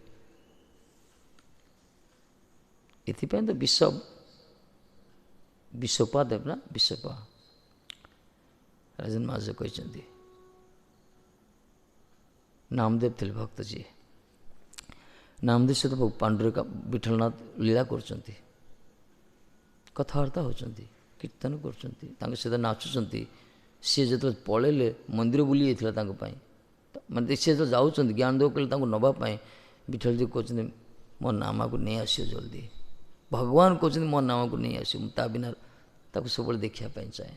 ଏତେ ବଡ଼ ଭକ୍ତ ସିଏ, ବୁଝିଲେ, ଏତେ ବଡ଼ ଭକ୍ତ। ନାମଦେବ ସେ ସମୟରେ ଜଣେ ବୈଷ୍ଣବ ଥିଲେ, ସେ ଗୋଟେ ଉତ୍ସବ କଲେ, ଗୋଟେ ବୈଷ୍ଣବ ସଂଘ, ସେଇଠି ଯାଇଛନ୍ତି ନାମଦେବ ନିମନ୍ତ୍ରଣ। ଇଚ୍ଛା ନଥିଲା, ଭଗବାନ ଇଚ୍ଛା ଯାଇଛନ୍ତି। ଠାକୁର ହିଁ କହୁଛନ୍ତି ଯାଅ ବୈଷ୍ଣବ। ଇଏ କୁଆଡ଼େ ଯାଉନଥିଲେ, ଠାକୁର କହିଲେ ଯାଅ, ଆରେ ବୈଷ୍ଣବ ଯାଅ। କଥା ସବୁବେଳେ କଥା ହେଉଥିଲେ, ଭଗବାନ ସହିତ କଥା ହେଉଥିଲେ, ଯେମିତି ଆମେ ସାମ୍ନାସାମ୍ନି କଥା ହେଉଛେ। ଠାକୁରଜୀ କହିଲେ, ବିଠଳନାଥ କହିଲେ ଯାଅ, ଜଣେ ବରିଷ୍ଠ ସନ୍ଥ ଡାକିଛନ୍ତି।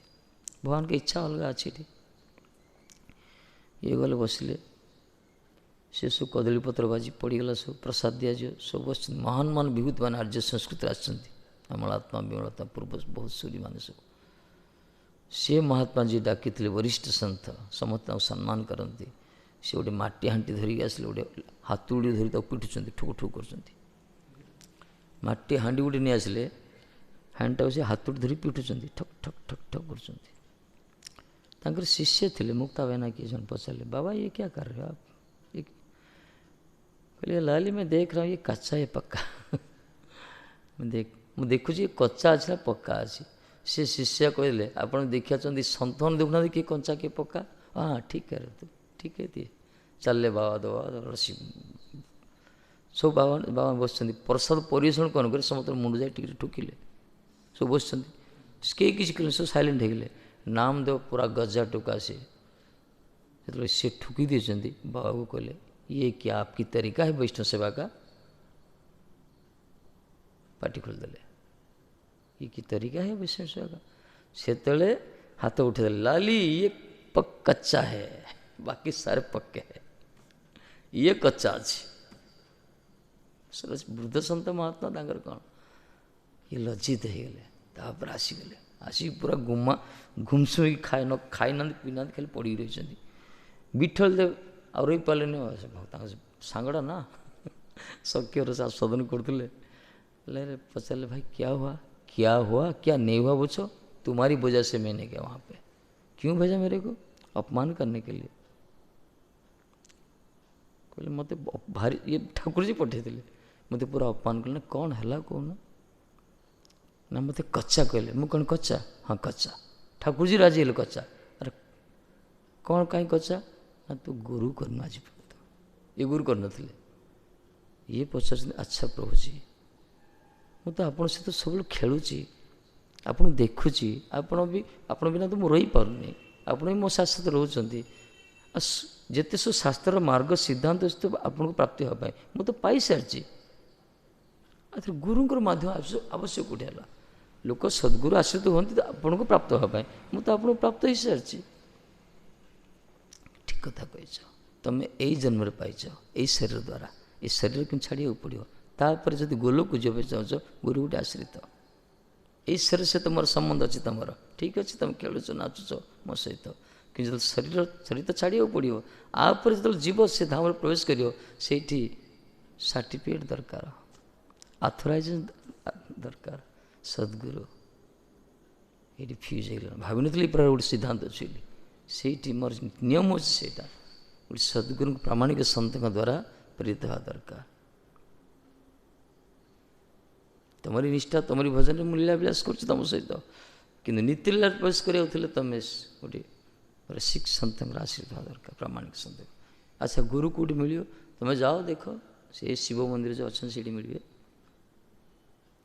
शिव मंदिर मिले जंगल भितर गले ये कथाटा लाखीगला ना बहुत दूर जा बहुत दूर गलापर जंगल गोटे शिव मंदिर अच्छी परित्यक्त शिव मंदिर से भितर प्रवेश कले देखिले गोटे अद्भुत सन्त शयन कर बाबा गोटे वृद्ध महात्मा गोटे कौन से शोचते गोड़ दीटा रखते शिवलिंग उपर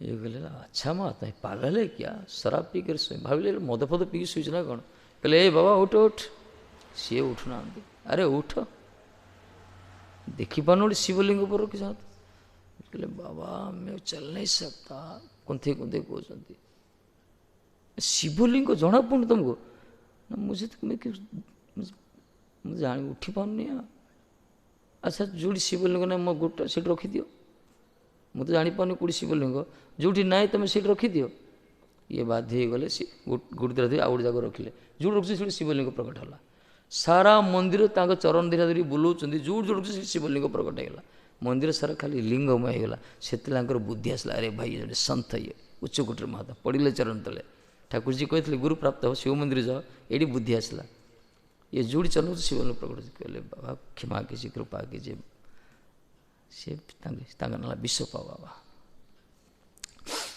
कह अर्थ है यही प्रकार गुरु कृपा आवश्यकता रही भगवान से लीलाविलास कले केते सिद्धांत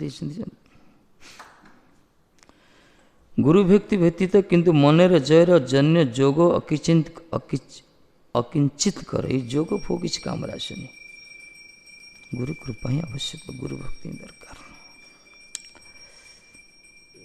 यह कहते इंद्रिय समूह द्वारा अर्थात प्राणवायु समूह द्वारा इंद्रिय समूह को जय कर जो मैंने प्राणवायु प्राणायाम कर कुंभक पूर करे सब धरिकी इंद्रिय को जय कर अच्छे से मार्ग भी जय कर इंद्रिय को सेटा भी गोटे मार्ग गोटे जोग मार्ग प्राणवायु द्वारा इंद्रिय को जय कले अदमित मन ही अश्वर न्यायी अदमित थाकी आ जाए अदमित मन ये मन को दमन कर अदमित अश्व और से घोड़ा जो प्रार गोटे घोड़ा दुष्ट घोड़ा था केते कंट्रोल करहनी मनटा से प्रकार ताके दमन करार जन्य जार प्रयत्न करें जार गुरुचरण सेवा परित्याग करिया जोगादि अन्य उपाय समय द्वारा परिश्रांत हो साधुगण शत शत विघ्न द्वारा इस संसार सिंधुते थाकें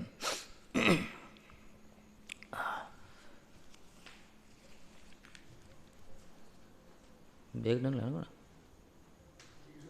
हाँ रखते आगो कौ रूम दवा से बड़ रूमटा ऊपर दे दियो होला से बड़ रूमटा ऊपर तुम रोज से तुम्हें साइड रूम पड़ो तुम्हें मिसेरी तुम्हें तो साइड रूम पड़ो बड़ रूमटा ऊपर रोज तुम्हें आगे रूम पड़ो हाँ हला सीन कर दे भजनानंदी महात्मा तो बसी 2 लक्ष नाम गुरुजी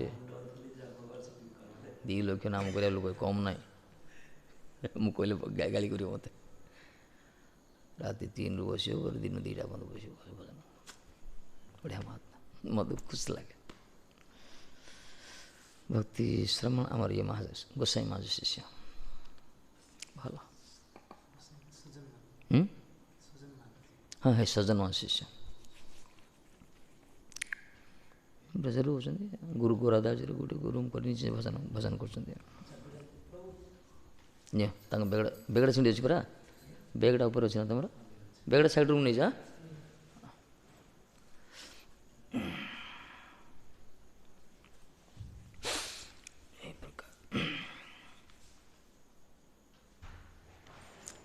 आमर भल है आम भल गुरु को कृपा रही बंचले बंचले मरले मरवा एक स्वतंत्र आमर ना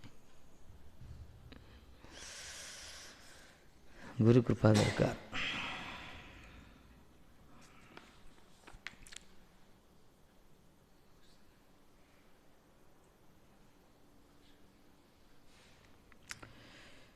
जहाँ को दमन करार जन्य जार प्रयत्न करती जार गुरुचरण सेवा परित्याग करिया जोगादि अन्य उपाय समूह द्वारा परिश्रांत हो साधुगण शत शत विघ्न द्वारा यही संसार सिंधुते थाकें वाह गुरु कृपा व्यतीत गुरुचरण सेवा छाड़िकी जो से विकल्प मार्ग को आश्रय कर मन को संयत करने भजन मार्ग अग्रसर होगापी से साधु मान कहले साधुगण शत शत विघ्न द्वारा संसार साधु ही थे कि प्राय विघ्न भितर थे संसार भीतर डुबुथे बड़ पावरफुल भक्ति मार्ग गुरु कृपा हे अज भगवान यही साधक शरीर जहारा गुरु के कर्णधार रूपे स्वीकार करे नाय ताहारा नाविक विहीन समुद्र पथभ्रांत बणी करे नाय ओह नाविक विहीन समुद्र पथभ्रांत बणिक ना बणिकटा जाऊ बेपारीटा नाविक नथियो नौकार बसी पड़ो मरनी डुबिकी ना कौन समुद्र जाऊ से समुद्र नाविक कहीं नथियो एका बसती डुबी मरजी कोड़ी से प्रकार मालिक दरकार कृपा दरकार से प्रकार जो मैंने साधक शरीर आम सब साधक शरीर गुरु को ही कर्णधार रूप से स्वीकार जो मैंने करूना गुरु को मूल करूना गुरु ही नाविक रूप से जन भावुना से निजे जेते जहाँ कले से नाविक विहीन समुद्र पथरे बणिकर यात्रा सदृश यात्रा तार केतल डुबी पड़ो को चक्र भितर भौरी भितर गात भितर पड़ी मर मायार ठक्कर खाई पत्ता नहीं तार गुरु कृपा ही केवल से कहले गुरु कर्णधारम परा नृदेह माध्यम सुलभं प्लवं सुलभं सुकल्पं गुरु कर्णधारम नृदेह माध्यम सुलभं सुदुर्लभं प्लवं सुकल्पं गुरु कर्णधारम गुरु कर्णधार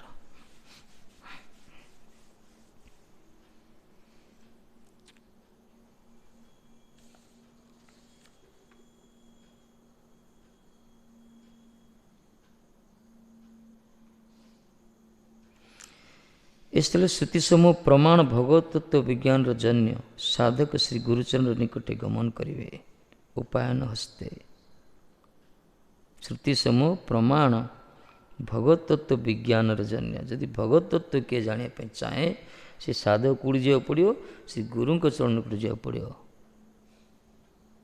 एवं गुरु एवाभिगच्छेत् कहुए तस्मात् गुरु प्रपद्यन्ते जिज्ञासु श्रेयोत्तम गुरु को चरणासीत हवा दरकार।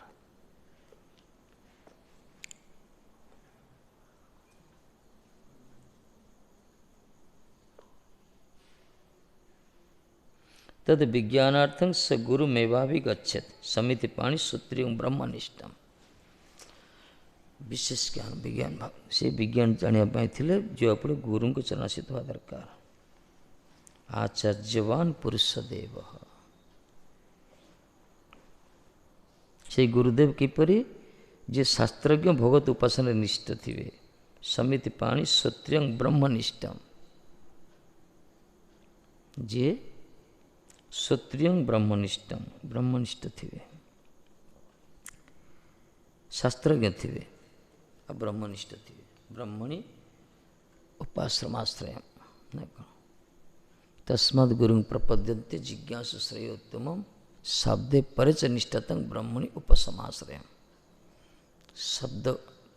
शब्द ब्रह्म पर ब्रह्म निष्ठा जे थे माने शास्त्रज्ञ थे आ गुरु गुरु ही थे तुम शिष्यर संशय को दूरीभूत करें कि गुरु से संदेह को दूरीभूत करने दरकार।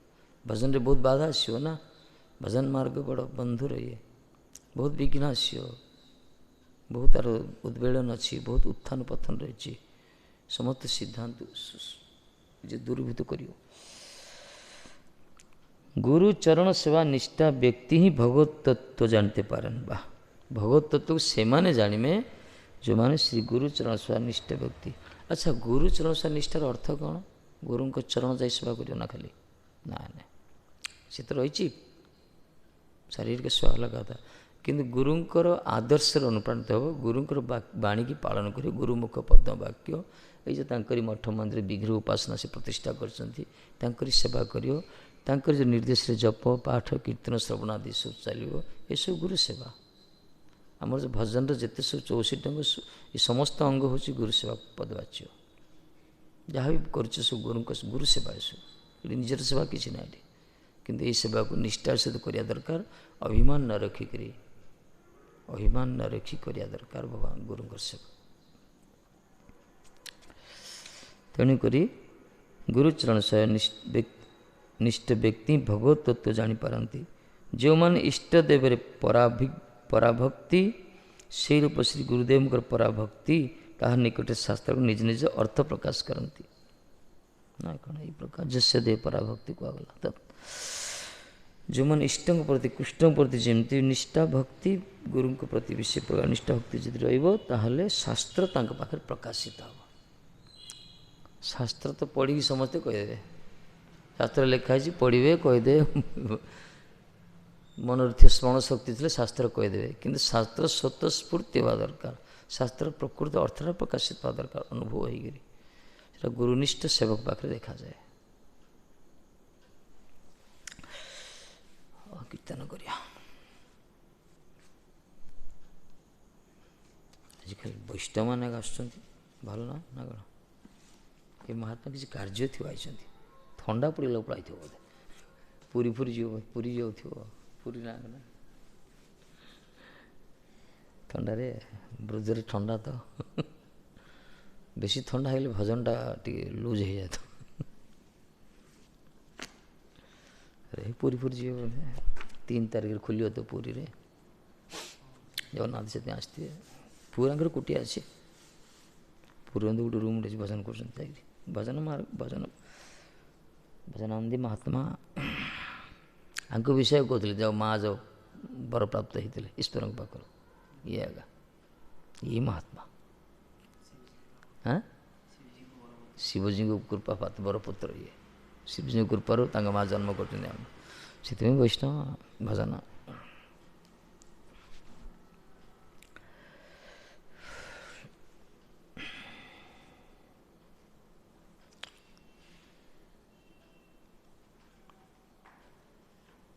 या कुआड़े गले हरिकथा छाड़ी दीटा सेवा कर कौन हे गुरुदेव, हरि है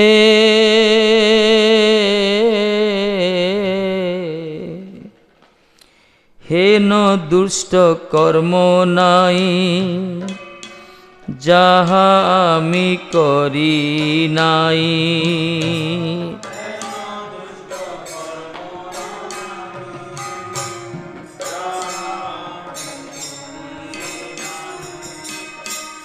সহস্র সহস্র বার হরি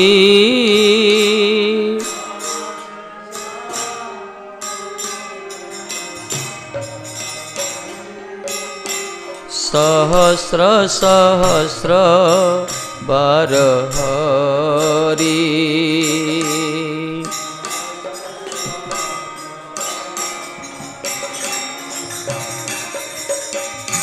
सेई सब कर्म फल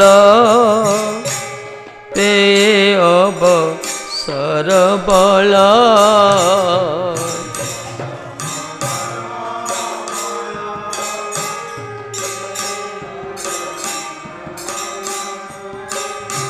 सेई सब कर्म फल पे अवसर बल।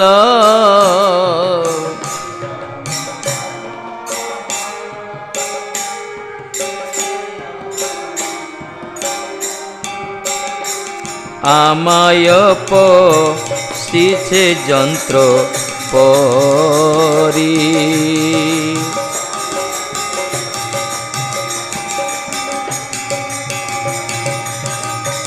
सहस्र सहस्र बार हरि।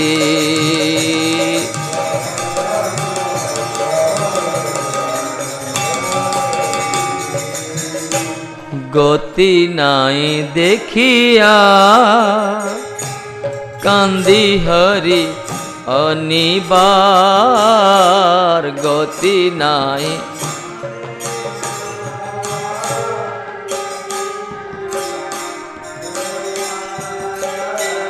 तोमार अग्रेते एबे आमी।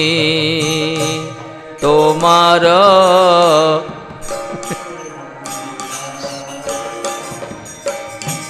जा तोमार हय मने एओ दंड किंचन। यार उल्टी जाए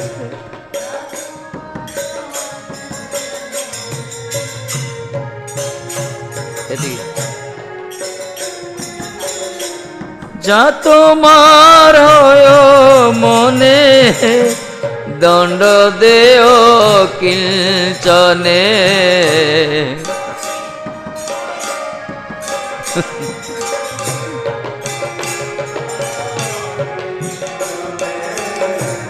तुमी मोर दंडधर स्वामी।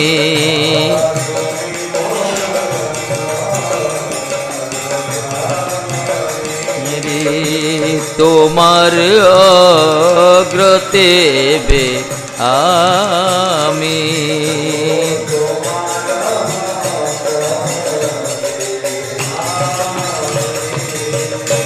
क्लेश भोग भागे जत भोग मोर हऊ तत।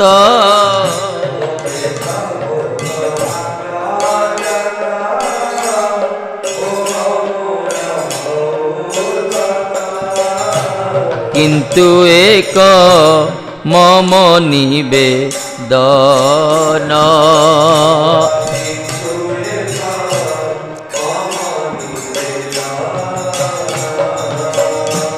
जे जे दश भोगी आमी आमाके न छाड़ स्वामी।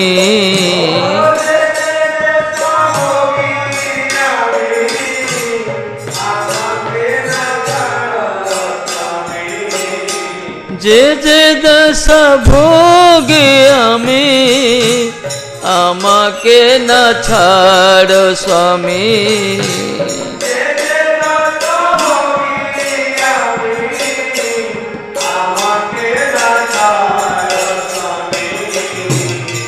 ଭକ୍ତି ବିନୋଦେର ପ୍ରାଣ ଧନ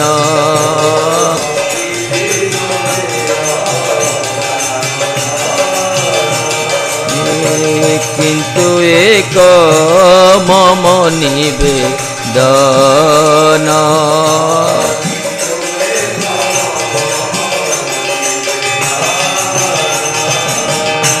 ହେନ ଦୁଷ୍ଟ କର୍ମ ନାଇଁ ଯାହା ଆମେ କରି ନାଇଁ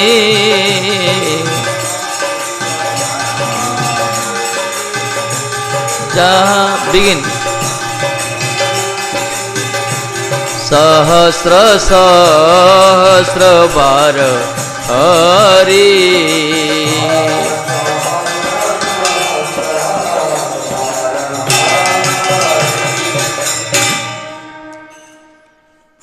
यमुनाचार्य स्तोत्र रत्न श्लोक उपरे लिखिंट भक्ति ठाकुर गीतिमाला रे न निंदितं कर्म तदस्ति लोके सहस्रस्वयन्म मया व्यधायि सोहं विपाकवसरे मुकुंद कंदामि संप्रत्यागस्तदेवाग्रे कहले हेन दुष्ट कर्म नाई जहाँ आमी करी नाई सहस्र सहस्र बार हरि हे हरि एभली कौनसी दुष्ट कर्म नाई जहाँ मु हजार हजार थर करी नाई धन्यतार कहते एमती कौन निंदित कर्म नाई जोड़ा कि मु न करिछि तार तो सबु कर्म करछि मु जेते पापाचार भ्रष्टाचार दुराचार व्यभिचार जहाँ किछि कौच सबु किछि निंदित शास्त्र बहिर्भूत कर्म अवश्य से करि नांती एतड़ महात्मा करिवे ना कौन धन्यता तांकर देख एमती कौन निंदित कर्म नाही जहाँ मु करि नाही दुष्ट कर्म सो शास्त्र बहिर्भूत कर्म हाँ से सत्संग कर ना जीवनी श्यामदेव साथ कहते हरिकथा कहते श्यामदास बाबूजी महाराज हरिकथा कहते पछपटे खुसरू खुसरू हो हरिकथा जोशरे कहते खाली एमती एमती होती शिष्य मान किए पाखे अच्छा महाराज बाबा कौन एमती होती मझे रोचे एमती होती तर कथा तो घंटे ना 1.5 घंटा सरला पर देखिले से बाहर से बिछा कंकड़ा गोटे अच्छी विराट गोटे बिछा आसन बिछा बिटे सी सुलुसुलु होता बाबा लेक्चर में शुणी कहते से भगवान की इच्छा बोधे सत्संग करने आसला बोधे से कहीं मारे आस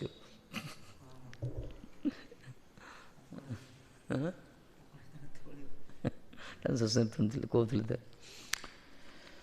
भल जाए कहीं ना भाई ये गाँ लोक जाके आसुना आमर सत्संग एमान एका जंदा बेंग देखिए वर्षा दिने पूरा बेंग 20-30टा थे बुझल सीढ़ी देखिए सब अच्छा सब बुढ़ियाणी मार 1000 खंड 100 खंड अच्छा बिरुड़ी बसा सब से भर अच्छे सत्संग कर सतरे एमाने आमर सब शरणामत किए खाऊना सब बुढ़ी बिराड़ी खाऊथार माछी जाक नेउल खाऊथार एमती सब गोधी नेउल बिराड़ी सब खाती आसिक आमर सत्संग यहाँ मिछ ना सब कपड़ कल्पित ना ठीक है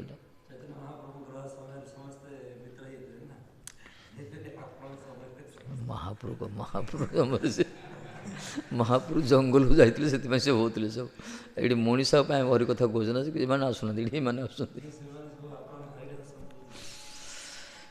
कहते हे प्रभु एमती कौन सी दुष्कर्म नाई जहाँ मु हजार हजार थर करी नाई सबु दुष्कर्म कर हजार हजार थर तेणु से सब कर्मफल पे अवसर बल आम पेशीछे जंत्र परी जिते सब कर्म कर तार तो फल भोग पड़ो ना तेणु से समस्त कर्मर फल अवसर पाई एवं मत संसार रूपक चक्की पेशुंट ये संसार में ग्रसित होती संसार ज्वालार जो निष्पेषित हो संसार चक्र जो ग्राइंडिंग हो केवल मोर पूर्वपूर्व जन्मर कर्मर फल ये कर्मर फल मारा एमती कौन निंदित कर्म ने जहाँ करनी से कर्मर फल तो भोग पड़ो ना अवश्यमेव भक्तव्य कृताकृतं शुभाशुभम कर्म जो कर्म हो तार कर्म फल भोग करा पड़ो अवश्य वैष्णव माने कर्मफल बाध्य जीव नुहति ବୈଷ୍ଣବ ଯେଉଁମାନେ ନିତ୍ୟସିଦ୍ଧ ମହାତ୍ମା ଗୁରୁବର୍ଗ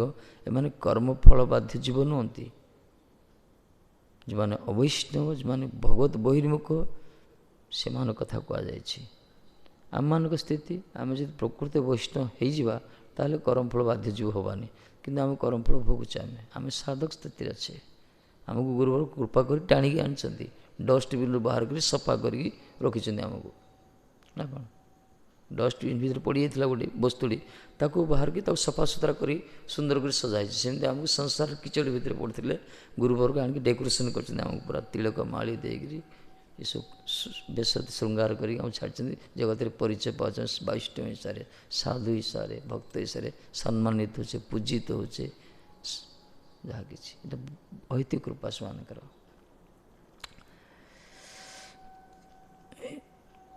ତେଣୁ କହୁଛନ୍ତି, ମହାରାଜ କହୁଛନ୍ତି ଏ ସଂସାର ରୂପକ ଚକ୍ରରେ ପେଶୁଛନ୍ତି ମୋତେ। କେଉଁମାନେ? ସେ ପୂର୍ବ ଜନ୍ମର କର୍ମର ଫଳ ସବୁ, ଯାହା ସବୁ କରିଛି। ଆମର ଆମେ ଯାହା ବି କରୁଛେ ତାର ପ୍ରତିକ୍ରିୟା ଆମକୁ ଭୋଗିବାକୁ ପଡ଼ିବ, ପକ୍କା। ଆମେ ଯାହା ବି କରୁଛେ ନା ତାର କ୍ରିୟା ଆମକୁ ବି ଭୋଗିବାକୁ ପଡ଼ିବ। ଏଥିପାଇଁ ମହାପ୍ରଭୁ କ'ଣ କହିଲେ? ଛୋଟେ ହରିଦାସ କଥା ସଦା ମନେ ରଖ। ସବୁବେଳେ ମନେ ରଖ କହୁଛି, ସବୁବେଳେ ମନେ ରଖିବ। ତାଙ୍କରି ମାଧ୍ୟମରେ ଆମକୁ ଶିକ୍ଷା ଦେଲେ। ସେଇ କର୍ମଚକ୍ର ଆବଦ୍ଧ ହୋଇ ଗତି ନାହିଁ ଦେଖିଆର କାନ୍ଦି ହରି ଅନିବାର ତୋମାରେ ଅଗ୍ରତେ ଏବେ ଆମେ। କହିଲେ ସେଇ କର୍ମଯନ୍ତ୍ରଟା, ସେଇ କର୍ମଚକ୍ରରେ ଆବଦ୍ଧ ହୋଇ ମୁଁ ବଞ୍ଚିବାର କୌଣସି ଉପାୟ ଦେଖିପାରୁନି ମହାରାଜ। ଆଉ ବଞ୍ଚିପାରୁନି, ଜୀବନ ଆଉ ଭଲ ଲାଗୁନି, ବଞ୍ଚିବାର କୌଣସି ଉପାୟ ଦେଖିପାରୁନି। ତେଣୁକରି ହେ ହରି, ମୁଁ ତୁମର ନାମ ନେଇ କାନ୍ଦି କାନ୍ଦି ତୁମ ଆଗରେ ଛିଡ଼ା ହୋଇଛି। ତେଣୁ ତୁମାର ଅଗ୍ରତ ଏବେ ଆମେ କାନ୍ଦି ହରି ଅନିବାର, ଯା ତୁମାର ହୟ ମନେ ଦଣ୍ଡ ଦେୟ ଅକିଞ୍ଚନେ, ତୁମି ମୋର ଦଣ୍ଡ ଧର ସ୍ୱାମୀ। ମୁଁ ଦେଖୁଛି କର୍ମଚକ୍ର ତ ଆବଦ୍ଧ ହେଇଛି, କର୍ମର ଫଳ ତ ମୋତେ ଭୋଗିବାକୁ ପଡ଼ୁଛି ମହାରାଜ। ସଂସାର ଉପର ଚକିରେ ପେଶି ହେଉଛି, ଆଉ କୌଣସି ଉପାୟ ନାହିଁ, ଗତି ନାହିଁ, ଗତି ନାହିଁ, ଗତି ଦେଖୁନି ମୋର କୌଣସି।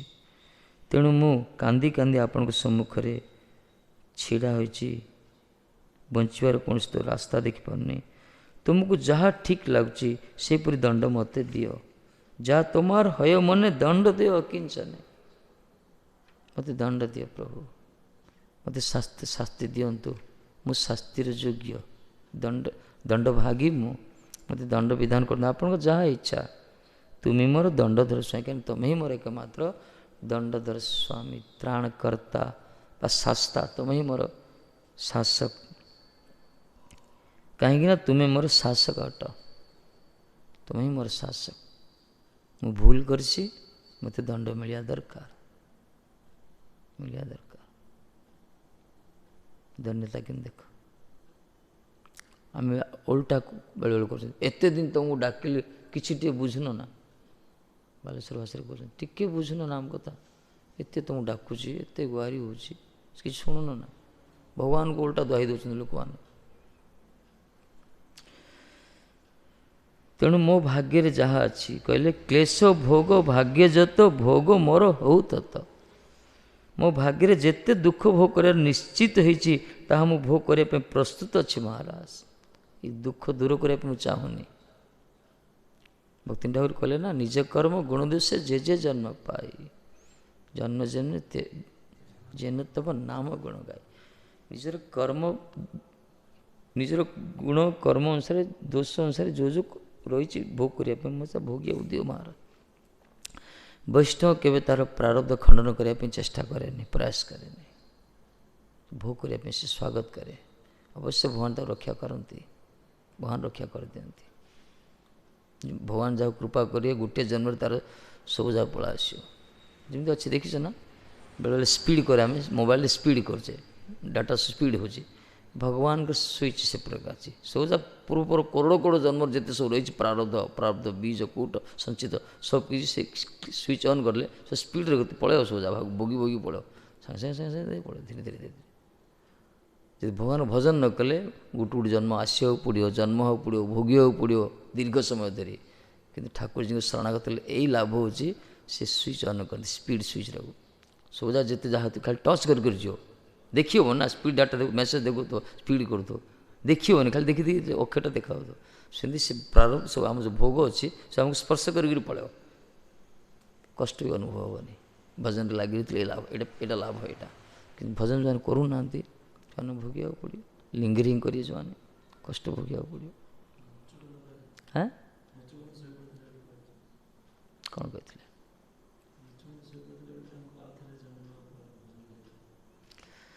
ନା ଜନ୍ମ ତ ସମସ୍ତେ ନେଉଛନ୍ତି ନା କହିବାର ଥିଲା ଭଗବାନଙ୍କର ଭଜନ ଯେଉଁମାନେ କରନ୍ତି ଶରଣାଗତ ହେଇକିରି ତାଙ୍କର ପ୍ରାରବ୍ଧ ଖଣ୍ଡନ ହେଇଯାଏ ସେଠି ଭୋଗିବାକୁ ତ ପଡ଼େ କିନ୍ତୁ ସ୍ପର୍ଶ ହୁଏନି ଧରନ୍ତୁ ଆକ୍ସିଡେଣ୍ଟ ହେବାର ଅଛି ଭଜନ ଯଦି କରିବ କଣ୍ଟାଡ଼ି ଫୁଡ଼ି ହେବ ଟିକେ ସ୍ପର୍ଶ କରି ଟଚ୍ କରିବ ଅଗ୍ନି ଜଳିଯିବାର ଅଛି ହାତଟା ଟିକେ ପୋଡ଼ି ଯାଇପାରେ ଏଇ ପ୍ରକାର ଟିକେ ଟିକେ ଟଚ୍ କରିବ ଭଗବାନଙ୍କ ଭଜନ ଫଳ ଏଇଟା ଯଦି ହରିଭଜନ କରିବ ତାହେଲେ ସେ ସବୁଯାକ ଭୋଗିବାକୁ ପଡ଼ିଥାନ୍ତା ସବୁଯାକ ଭୋଗିବାକୁ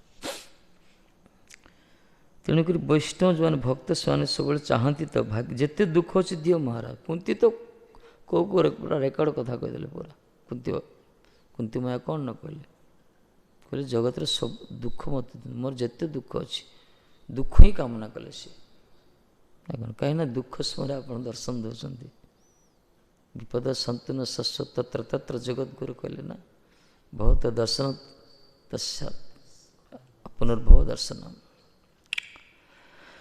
କହିଲେ ହେ ପ୍ରଭୁ ବାସ ଦର୍ଶନ ଦିଅନ୍ତୁ କାହିଁକିନା ଦର୍ଶନ ଦୁଃଖ ସମୟରେ ଆପଣ ପାଖରେ ଅଛନ୍ତି ଯେତେବେଳେ ସୁଖ ଆସିଗଲା ଆପଣ ଦୂରେଇ ଯାଉଛନ୍ତି ଧିକାର ସେ ସୁଖକୁ ଯଦି ସୁଖରେ ଯଦି ଆପଣ ଦର୍ଶନ ଦେବେ ତାହେଲେ ସୁଖ ଦିଅନ୍ତୁ ଅଲଗା କଥା ସେଟା ସେ ତ ସେମିତି ମାଗିନାହାନ୍ତି ତାର ତ ଭଗବାନ ଦୁଃଖ ଦୀନବନ୍ଧୁ ଦୁଃଖ ହାରିସି ଦୁଃଖ ଯେତେବେଳେ ଥିଲା ରାଜ୍ୟ ନଥିଲା ରାଜ ପରିପାଟି ନଥିଲା କିଛି ନଥିଲା ଆମର ଘର ଖଣ୍ଡ ନଥିଲା ରହିବା ପାଇଁ ବୁଲୁଥିଲୁ ଆମେ ଯାଯାବର ଭଳିଆ ପ୍ରତ୍ୟେକ ମୁହୂର୍ତ୍ତରେ ଦୁଃଖ ଥିଲା ସେ ସମୟରେ ଆପଣ ପାଖେ ପାଖେ ରହିଛନ୍ତି ଆମର ପାଖେ ପାଖେ ଏବେ ସବୁକିଛି ପ୍ରାପ୍ତ ହେଇଗଲା ଆପଣ ଦୂରେଇ ଯାଉଛନ୍ତି ଏସବୁ ରହିକି ଲାଭ କ'ଣ ପ୍ରତାପରୁଦ୍ର କହିଲେ ନା କେଉଁ ସାର୍ବଭୌମ ରାଜାବନ୍ଧୁ କହିଲେ ଆରେ ମହାରାଜ ଯଦି ଚୈତନ୍ୟ ଦେବ ଯଦି ପ୍ରତିଜ୍ଞା କରିଛନ୍ତି ମୋ ବିନା ଜଗତକୁ ଉଦ୍ଧାର କରିବେ ତାହେଲେ ମୁଁ ବି ପ୍ରତିଜ୍ଞା କରୁଛି ତାଙ୍କ ବିନା ମୁଁ ଜୀବନ ନିର୍ବାପିତ କରିଦେବି ଦରକାର ନାହିଁ ମୋର ରାଜ୍ୟ ରାଜ ପରିପାଟି ଭୋଗ ବରଂ ଭିକ ମାଗି ରହି ପଛେ ଯୋଗୀ ହେଇକି ରହି ପଛେ ଧିକ୍କାର କଲେ ମାନେ ଚଳନ୍ତି ଜଗନ୍ନାଥ ବୋଲି ଯାହାକୁ ଆଖ୍ୟା ଦିଆଯାଇଛି ଗଜପତି ଉତ୍କଳର ମଉଡ଼ମଣି ସେ କହୁଛନ୍ତି ଶ୍ରୀମଦ୍ ଚୈତନ୍ୟ ମହାପ୍ରଭୁ ମୋତେ କୃପା ନ କରିବେ ଦର୍ଶନ ଯଦି ନଦେବେ ତାହେଲେ ଏ କ'ଣ ଏସବୁ ଏ ବୈଭବ ଐଶ୍ୱର୍ଯ୍ୟ ରାଜ ପରିପାଟି ଧିକ୍କାର କେଉଁମାନେ କହିବେ ସେମାନେ ପାର୍ଶ୍ୱ ଥିଲେ ସେମାନେ କହିପାରିବେ ଆମେ ତ ଟିକେ ଟିକେ ଭୌତିକ ସୁଖ ଯଦି ମିଳିଯିବ ଆମେ ତ ଭଗବାନଙ୍କୁ ଭୁଲି ଯାଉଛେ ଆମର ସ୍ଥିତି ଏମିତି ଦରକାର କୋମଳ ଶ୍ରଦ୍ଧା ମାନଙ୍କର ବିସ୍ମୃତି ହେଉଛି ଆମର ତେଣୁ ମୋ ଭାଗ୍ୟରେ ଯେତେ ଦୁଃଖ ଭୋଗ କରିବାର ନିଶ୍ଚିତ ହୋଇଛି ତାହା ମୁଁ ଭୋଗ କରିବା ପାଇଁ ପ୍ରସ୍ତୁତ ଅଛି ଯାହା ମୋର ବିଧାତା ଲେଖିଛନ୍ତି ମୋ ଭାଗ୍ୟରେ ସେ ତା ମୋତେ ଭୋଗ କରିବା ପାଇଁ ଦିଅନ୍ତୁ କିନ୍ତୁ ଏକ ମମ ନିବେଦନ କିନ୍ତୁ ମୋର ଗୋଟେ ନିବେଦନ ଅଛି ନା କ'ଣ ଯେ ଦଶା ଭୋଗୀ ଆମେ আমাকে না ଛାଡ଼ ସ୍ୱାମୀ ହେ ସ୍ୱାମୀ ମୁଁ ଯେଉଁ ଦୋଷା ମୋର ପ୍ରାକ୍ତନ କର୍ମର ବିପାକରେ ମୋତେ ଯେଉଁ ଦୋଷା ଭୋଗ କରିବା ପାଇଁ ଲେଖା ଅଛି ମୋତେ ସେ ଦୋଷା ଭୋଗ କରିବି କିନ୍ତୁ ଆପଣ ଯଦି ଛାଡ଼ିକି ନ ଯିବେ ମୋତେ ମୁଁ ଯେଉଁ ଅବସ୍ଥାରେ ନିଜର କର୍ମଫଳ ଭୋଗ କରେ ନା କାହିଁକି କୃପା କରି ଆପଣ ମୋତେ ପରିତ୍ୟାଗ କରନ୍ତୁ ନାହିଁ ଭକ୍ତି ବିନୋଦର ପ୍ରାଣଧନ ଆପଣ ହିଁ ମୋର ପ୍ରାଣଧନ ଅଟନ୍ତି କାହିଁକିନା ଆପଣଙ୍କ ବିନା ମୋର ଜୀବନ ହିଁ ଦୁର୍ବିଷୟ ମହାରାଜ ଭଲେ ମୁଁ କୀଟ ଜନ୍ମ ହେଉ ପଛେ ଯଥା ତୟା ଦାସ ବହିର୍ମୁଖ ବ୍ରହ୍ମ ଜନ୍ମେ ନାଇଁ ମୋର ଆସ ବିଷ୍ଠାର କୀଟ କର ପଛେ ମୋତେ କିନ୍ତୁ ତୁମର ଦାସ କରି ରଖ ମହାରାଜ ଯେ ସଦୈବ ତମରି ଚରଣରେ ମୋର ଶରଣାଗତି ଚିତ୍ତବୃତ୍ତି ରହିବ ଧାବିତ ହେବ ତମେ ମୋତେ ପରିତ୍ୟାଗ କରିବନି ଯଦି ତମେ ପରିତ୍ୟାଗ କରିଦେବ ତାର ତ ମୋର ସବୁ ସରିଗଲା ମହାରାଜ ଭଗବାନ ଯାହାକୁ ଛାଡ଼ିଦେବେ କ'ଣ ହେବ ଭଗବାନ ରାମଚନ୍ଦ୍ର ପକାଇଲେ ପଥରଟା ବୁଡ଼ିଗଲା ପୁରା ସେତୁ ବନ୍ଧରେ ହନୁମାନଜୀ ପଚାରିଲେ କ'ଣ ମୁଁ ପକାଇଲେ ବୁଡ଼ିଗଲା ନାଇଁ ମହାରାଜ ଆପଣ ଯାହାକୁ ଛାଡ଼ି ଦେଉଛନ୍ତି ସେ ବୁଡ଼ି ଯାଉଛି ଆପଣ ଯାହାକୁ ଛାଡ଼ିଦେବେ ସେ ସଂସାରରେ ବୁଡ଼ିକି ମଲା ଆପଣ ଯାହାକୁ ଧରିବେ ସେ ଉଦ୍ଧାର ହେବ ତାର ତ ଭଗବାନ ତ୍ୟାଗ ଯଦି ଯାହାକୁ କରିଦେବେ ଭଗବତ ତ୍ୟାଗ ମାନେ କ'ଣ ଭଗବାନ ତ୍ୟାଗ କରନ୍ତିନି ପରମାତ୍ମାରେ ସେ ସବୁବେଳେ ରହିଛନ୍ତି ପାଖେ ପାଖେ ସେ ଜୀବତ ପାଖରେ ରହିଛନ୍ତି, ଅପେକ୍ଷା କରିଛନ୍ତି ଦିନା ଦିନେ ତାଙ୍କର ଅବାଧ ସନ୍ତାନଟା ତାଙ୍କ ପାଖକୁ ଆସିବ ତ। କିନ୍ତୁ ଦୁର୍ଭାଗା ଦୁର୍ଦୈବ ଆମର ଏଇ ବଦ୍ଧ ଜୀବ, ସେ ଭଗବାନଙ୍କ ବାଣୀକୁ ବୁଝିପାରୁନି, ଅନୁଭବ କରିପାରୁନି, ନିଜର ବିବେକର ବାଣୀକି ସେ ବୁଝିପାରୁନି। ସେ ସବୁବେଳେ ବହିର୍ମୁଖ ଚିନ୍ତନ ତାର, ସବୁବେଳେ ସେ ଶାରୀରିକ ଚିନ୍ତନ ହିଁ ତାର ସବୁବେଳେ ରହିଛି। ଏଥିପାଇଁ ସଦ୍ଗୁରୁ ଆସିଛନ୍ତି, ସତ୍ସଙ୍ଗ ଦ୍ୱାରା ଆମର ସେ ଆତ୍ମାର ବୃତ୍ତିକୁ ଉନ୍ମେଷ କରିବା ଦରକାର, ଉଜ୍ଜୀବିତ କରିବା ଦରକାର। ତାହେଲେ ଆମେ ଜାଣିପାରେ ପରମାତ୍ମାର ଆହ୍ୱାନ କ'ଣ, ନିମନ୍ତ୍ରଣ କ'ଣ। ଭିତରେ ରହିଛନ୍ତି ନା, ସେ ଅପେକ୍ଷା କରିଛନ୍ତି ଦିନା ଦିନେ ମୋ ସନ୍ତାନ ମୋ ପାଖକୁ ଆସିବ। ସେ ଆମକୁ ତ୍ୟାଗ କରିନାହାନ୍ତି, ଆମେ ତାଙ୍କୁ ଛାଡ଼ିକି ପଳାଉଛେ, ଆମେ ହିଁ ତାଙ୍କୁ ଭୁଲି ଯାଇଛେ, ସେ ଆମକୁ ଛାଡ଼ୁନାହାନ୍ତି। ଏହି ପ୍ରକାର ତଥାପି ପ୍ରାର୍ଥନା କରୁଛନ୍ତି, ପ୍ରଭୁ ଆପଣ ମୋତେ ତ୍ୟାଗ କରିବେନି। ତାର୍ଥ ଆପଣଙ୍କ ପ୍ରତି ମୋର ବିସ୍ମୃତି ରହୁ, ଆପଣଙ୍କ ପ୍ରତି ମୋର ସ୍ମୃତିଚାରଣ ହେଉ, ଯେମିତି ଆପଣଙ୍କୁ ଭୁଲି ନଯାଏ। ଯେଉଁ ଜନ୍ମ ଦିଅନ୍ତୁ, ଯେଉଁ ଭାବରେ ସ୍ଥିତି ରଖୁଛନ୍ତି ରଖନ୍ତୁ, ସେଥିରେ କିଛି ନାହିଁ। ଏହି ପ୍ରକାର ଆମର ଜଣେ ଭକ୍ତ ଥିଲେ, ଭକ୍ତ ଦାସପୁର ଗୁରୁମା ଶିଷ୍ୟ, ତାଙ୍କୁ ତାଙ୍କର ପ୍ରାକ୍ତନ କର୍ମ କ'ଣ, ଯାହା ଭଗବାନଙ୍କ ପରୀକ୍ଷା, ତାଙ୍କୁ କିଛି ଦିନ କାରାବାସ ବି ହେଇଥିଲା। କାରାବାସ ଜେଲକୁ ଯାଇଥିଲେ। କିନ୍ତୁ ସେ କ'ଣ କଲେ, ଶାଳଗ୍ରାମ ଧରି ଯାଇଥିଲେ, ଶାଳଗ୍ରାମ ପୂଜା କଲେ, ସେଇଠି ଅର୍ଚ୍ଚନ କରିବାର, ସେଇଠି ହରିନାମ କରିବାର। ଆମର ଗୁରୁମା ଯାଇ ସେ ହରିକଥା କଲେ, ଜେଲରେ ଯାଇକି ରହୁଥିଲେ, ବିଷ୍ଣୁଜୀ ଯାଇଥିଲେ। ମାନେ ସେ ଗୋଟେ ଭକ୍ତ ଜେଲ ଭିତରକୁ ଗଲେ ମଧ୍ୟ ଜେଲରେ କହିଦେବେନି ଉପକୃତ ହେଇଗଲେ, ସତ୍ସଙ୍ଗ ମିଳିଲା ତାଙ୍କୁ। ଏଇ ହେଉଛି ଗୌଡ଼ୀୟ ବୈଷ୍ଣବର ଫଳ। ଇଏ ତେଣୁ ଭଗବାନଙ୍କ ଇଚ୍ଛା ସେ ଭଜନ, ସେ ଯେଉଁ ଆମକୁ ଯେଉଁ ଦୋଷ ଯାହା ଆମର କର୍ମର ଅଛି ତାକୁ ଭୋଗ କରିବା ପାଇଁ ଦିଅନ୍ତୁ ପ୍ରଭୁ, କିନ୍ତୁ ଆପଣଙ୍କର ବିସ୍ମୃତି ଯେମିତି ନ ହେବ, ଆପଣଙ୍କ ପ୍ରତି ମନ ଯେମିତି ସବୁବେଳେ ରହିବ, ସବୁବେଳେ ଆପଣଙ୍କ ପ୍ରତି ଚିନ୍ତନଟା ରହିବ। ଚିନ୍ତନଟା ବଡ଼ କଥା ନା, ସ୍ମରଣଟା ସେଇଟା ହିଁ ଦରକାର। ବିସ୍ମୃତି ହେଲେ ଅସୁବିଧା। ଭଲେ ଭଗବାନଙ୍କ ପାଖରେ ଯେ ମଠରେ ରହିଛେ, ଆମେ ପାଖ ନିକଟ ରହିଛେ, ତାଙ୍କୁ ମନେ ପଡ଼ିବନି, ଅନ୍ୟ ଜିନିଷ ସବୁ ମନେ ପଡ଼ୁଥିବ, ଲାଭ କ'ଣ? ଲାଭ କିଛି ନାହିଁ, ଢଙ୍ଗି ହେଇଯିବ ସେସବୁ। ତାଙ୍କରି ସ୍ମରଣ ହେଉନି, ତାଙ୍କୁ ଭୁଲି ଯାଇଛି ବୋଲି ସଂସାରରେ ଘାଣ୍ଟି ହେଉଥିଲେ। ଗୁରୁବର୍ଗ କୃପା କରି ଆମକୁ ତାଙ୍କ ପାଖକୁ ନେଇ ଆସୁଛନ୍ତି, ଜବରଦସ୍ତ ଆମକୁ ମଙ୍ଗଳାରତି ଉଠେ, ଜପ କରେ, କୀର୍ତ୍ତନ କରେ, ଜବରଦସ୍ତ ଆମକୁ ଦିଆଯାଉଛି, ବାଇ ଫୋର୍ସ ଏସବୁ କରାଯାଉଛି, ଇଚ୍ଛା ନଥିଲେ ମଧ୍ୟ। କିନ୍ତୁ ଇଚ୍ଛା ନଥିଲେ ମଧ୍ୟ, ଯେମିତି ଔଷଧ ଯେତେ ତିକ୍ତ ହେଲେ ମଧ୍ୟ ତାକୁ ଅନିଚ୍ଛା ସତ୍ତ୍ୱେ ଖାଇଲେ ମଧ୍ୟ ସେ କ୍ରିୟା କରିବ। ଅମୃତର ମହତ୍ତ୍ୱ ନ ଜାଣିଲେ ମଧ୍ୟ ଅମୃତ କ୍ରିୟା କରେ। ସେ ପ୍ରକାର କଥା ସେମିତି, ଗୁରୁବର୍ଗର ଆଦେଶ ସେ ପ୍ରକାର, ତାକୁ ଯଦି ପାଳନ କରିବ, ଇଚ୍ଛା ସତ୍ତ୍ୱେ ବି ହଉ, ଯଦି କରାଯାଉଛି ନା, ତାହେଲେ ତ ଉଦ୍ଧାର। ଏଥିପାଇଁ ପୂଜ୍ୟପାଦ ବିଷ୍ଣୁ କୁହନ୍ତି ପରା, ଖାଲି ମଠରେ ଜଣେ ରହିଗଲେ ହେଲା, ଆଉ କିଛି ନାହିଁ। ଜଣେ ରହୁଛି ମାନେ ତାର କଲ୍ୟାଣ, କାରଣ ତା କଲ୍ୟାଣ ମାର୍ଗ ଏଇଠି। ପ୍ରତ୍ୟେକଟା ଆକ୍ଟିଭିଟି, ପ୍ରତ୍ୟେକଟା କ୍ରିୟା ଏଠି କଲ୍ୟାଣ ପାଇଁ କରାହେଉଛି, ଆତ୍ମକଲ୍ୟାଣ ପାଇଁ। ତେଣୁ ଜଣେ ଖାଲି ରହିବା ଦରକାର। ଆଉ ଯେଉଁମାନେ ଗୋଡ଼ ଟେକି ଦେଉଛନ୍ତି, ସେମାନେ ଝୁଣ୍ଟିକି ପଡ଼ୁଛନ୍ତି, ସଂସାରରେ ପଡ଼ୁଛନ୍ତି, ମରୁଛନ୍ତି ଯାଇକି। ଥଣ୍ଡା ହେଇଗଲା, ଚାଲ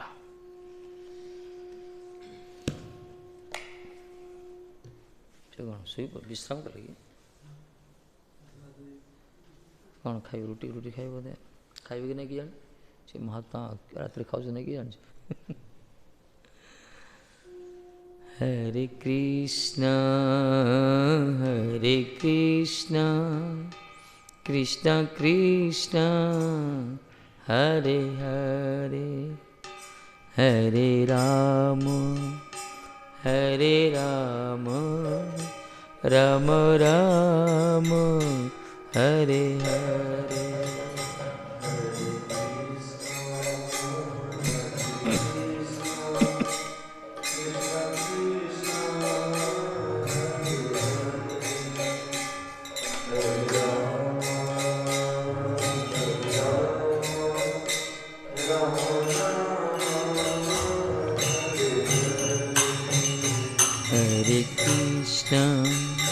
Hare Krishna, Krishna Krishna, Hare Hare, Hare Rama,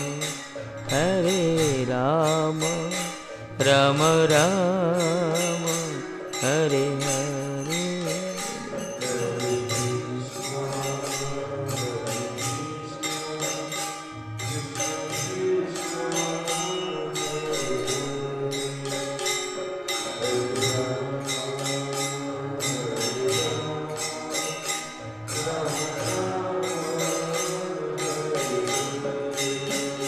Hare Krishna,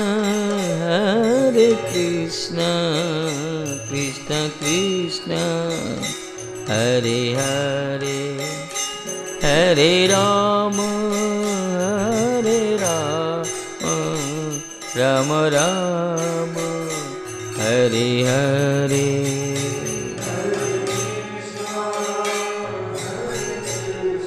जय हो।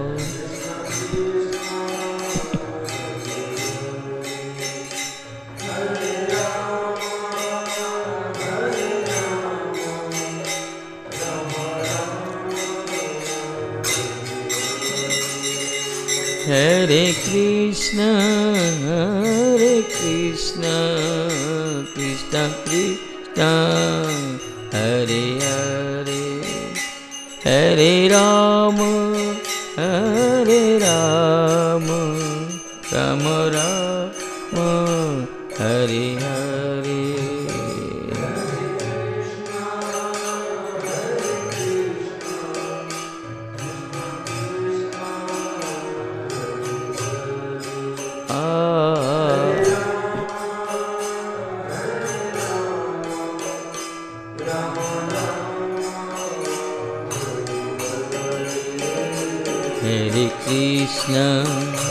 Hare Krishna, Krishna Krishna, Hare Hare, Hare Rama, Rama Rama, Hare Hare.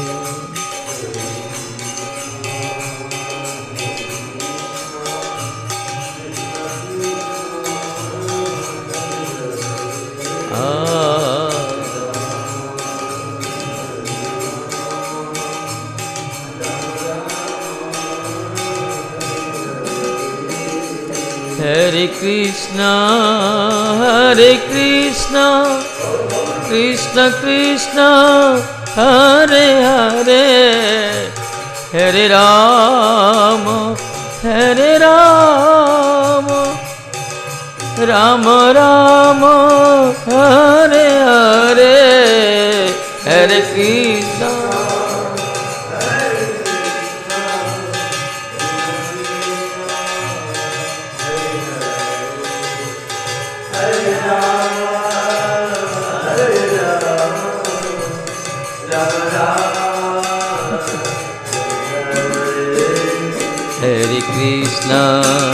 Hare Krishna, Krishna Krishna, Hare Hare, Hare Rama, Rama Rama, Hare Hare.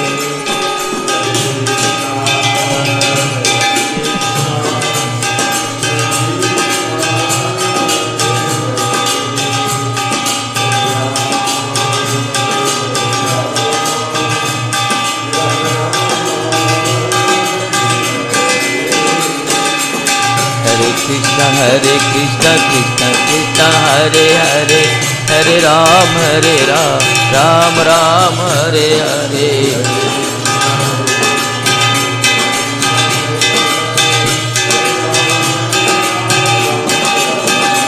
Jai Hare Krishna, Krishna Krishna, Hare Hare, Hare Ram, Ram Ram, Hare Hare.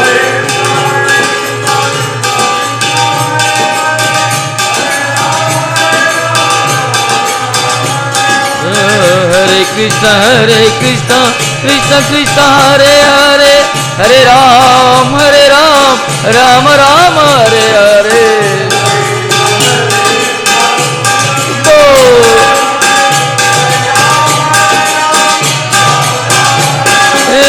Hare Krishna, Krishna Krishna, Hare Hare, Hare Ram, Ram Ram, Hare Hare. Hare Krishna.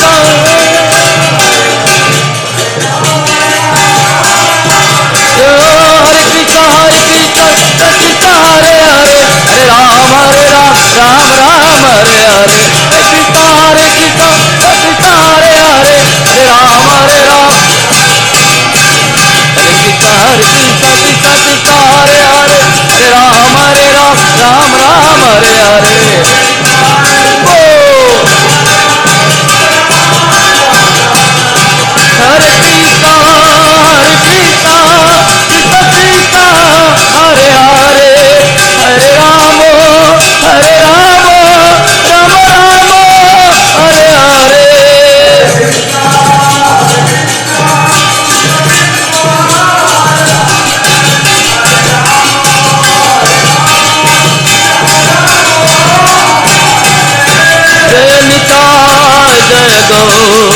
जय निताय जय गो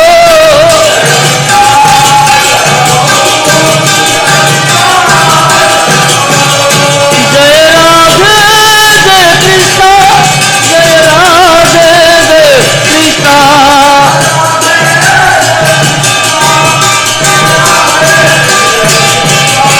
जय जय गुरुदेव श्रील गुरुदेव जय गुरुदेव श्रील गुरुदेव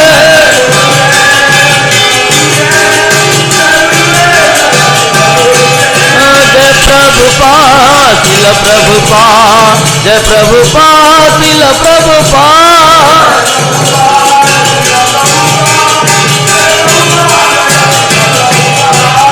नित्य गौर हरि बोल हरि बोल हरि बोल हरि बोल हरि बोल गौर हरि बोल हरि बोल हरि बोल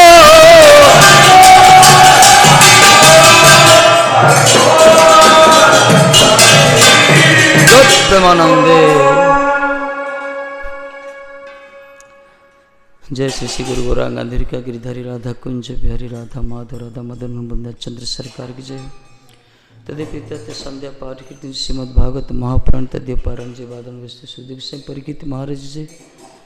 श्री बलदेव विद्यासन प्रभु श्री विष्णु पाठक श्रीधर स्वामी की जय।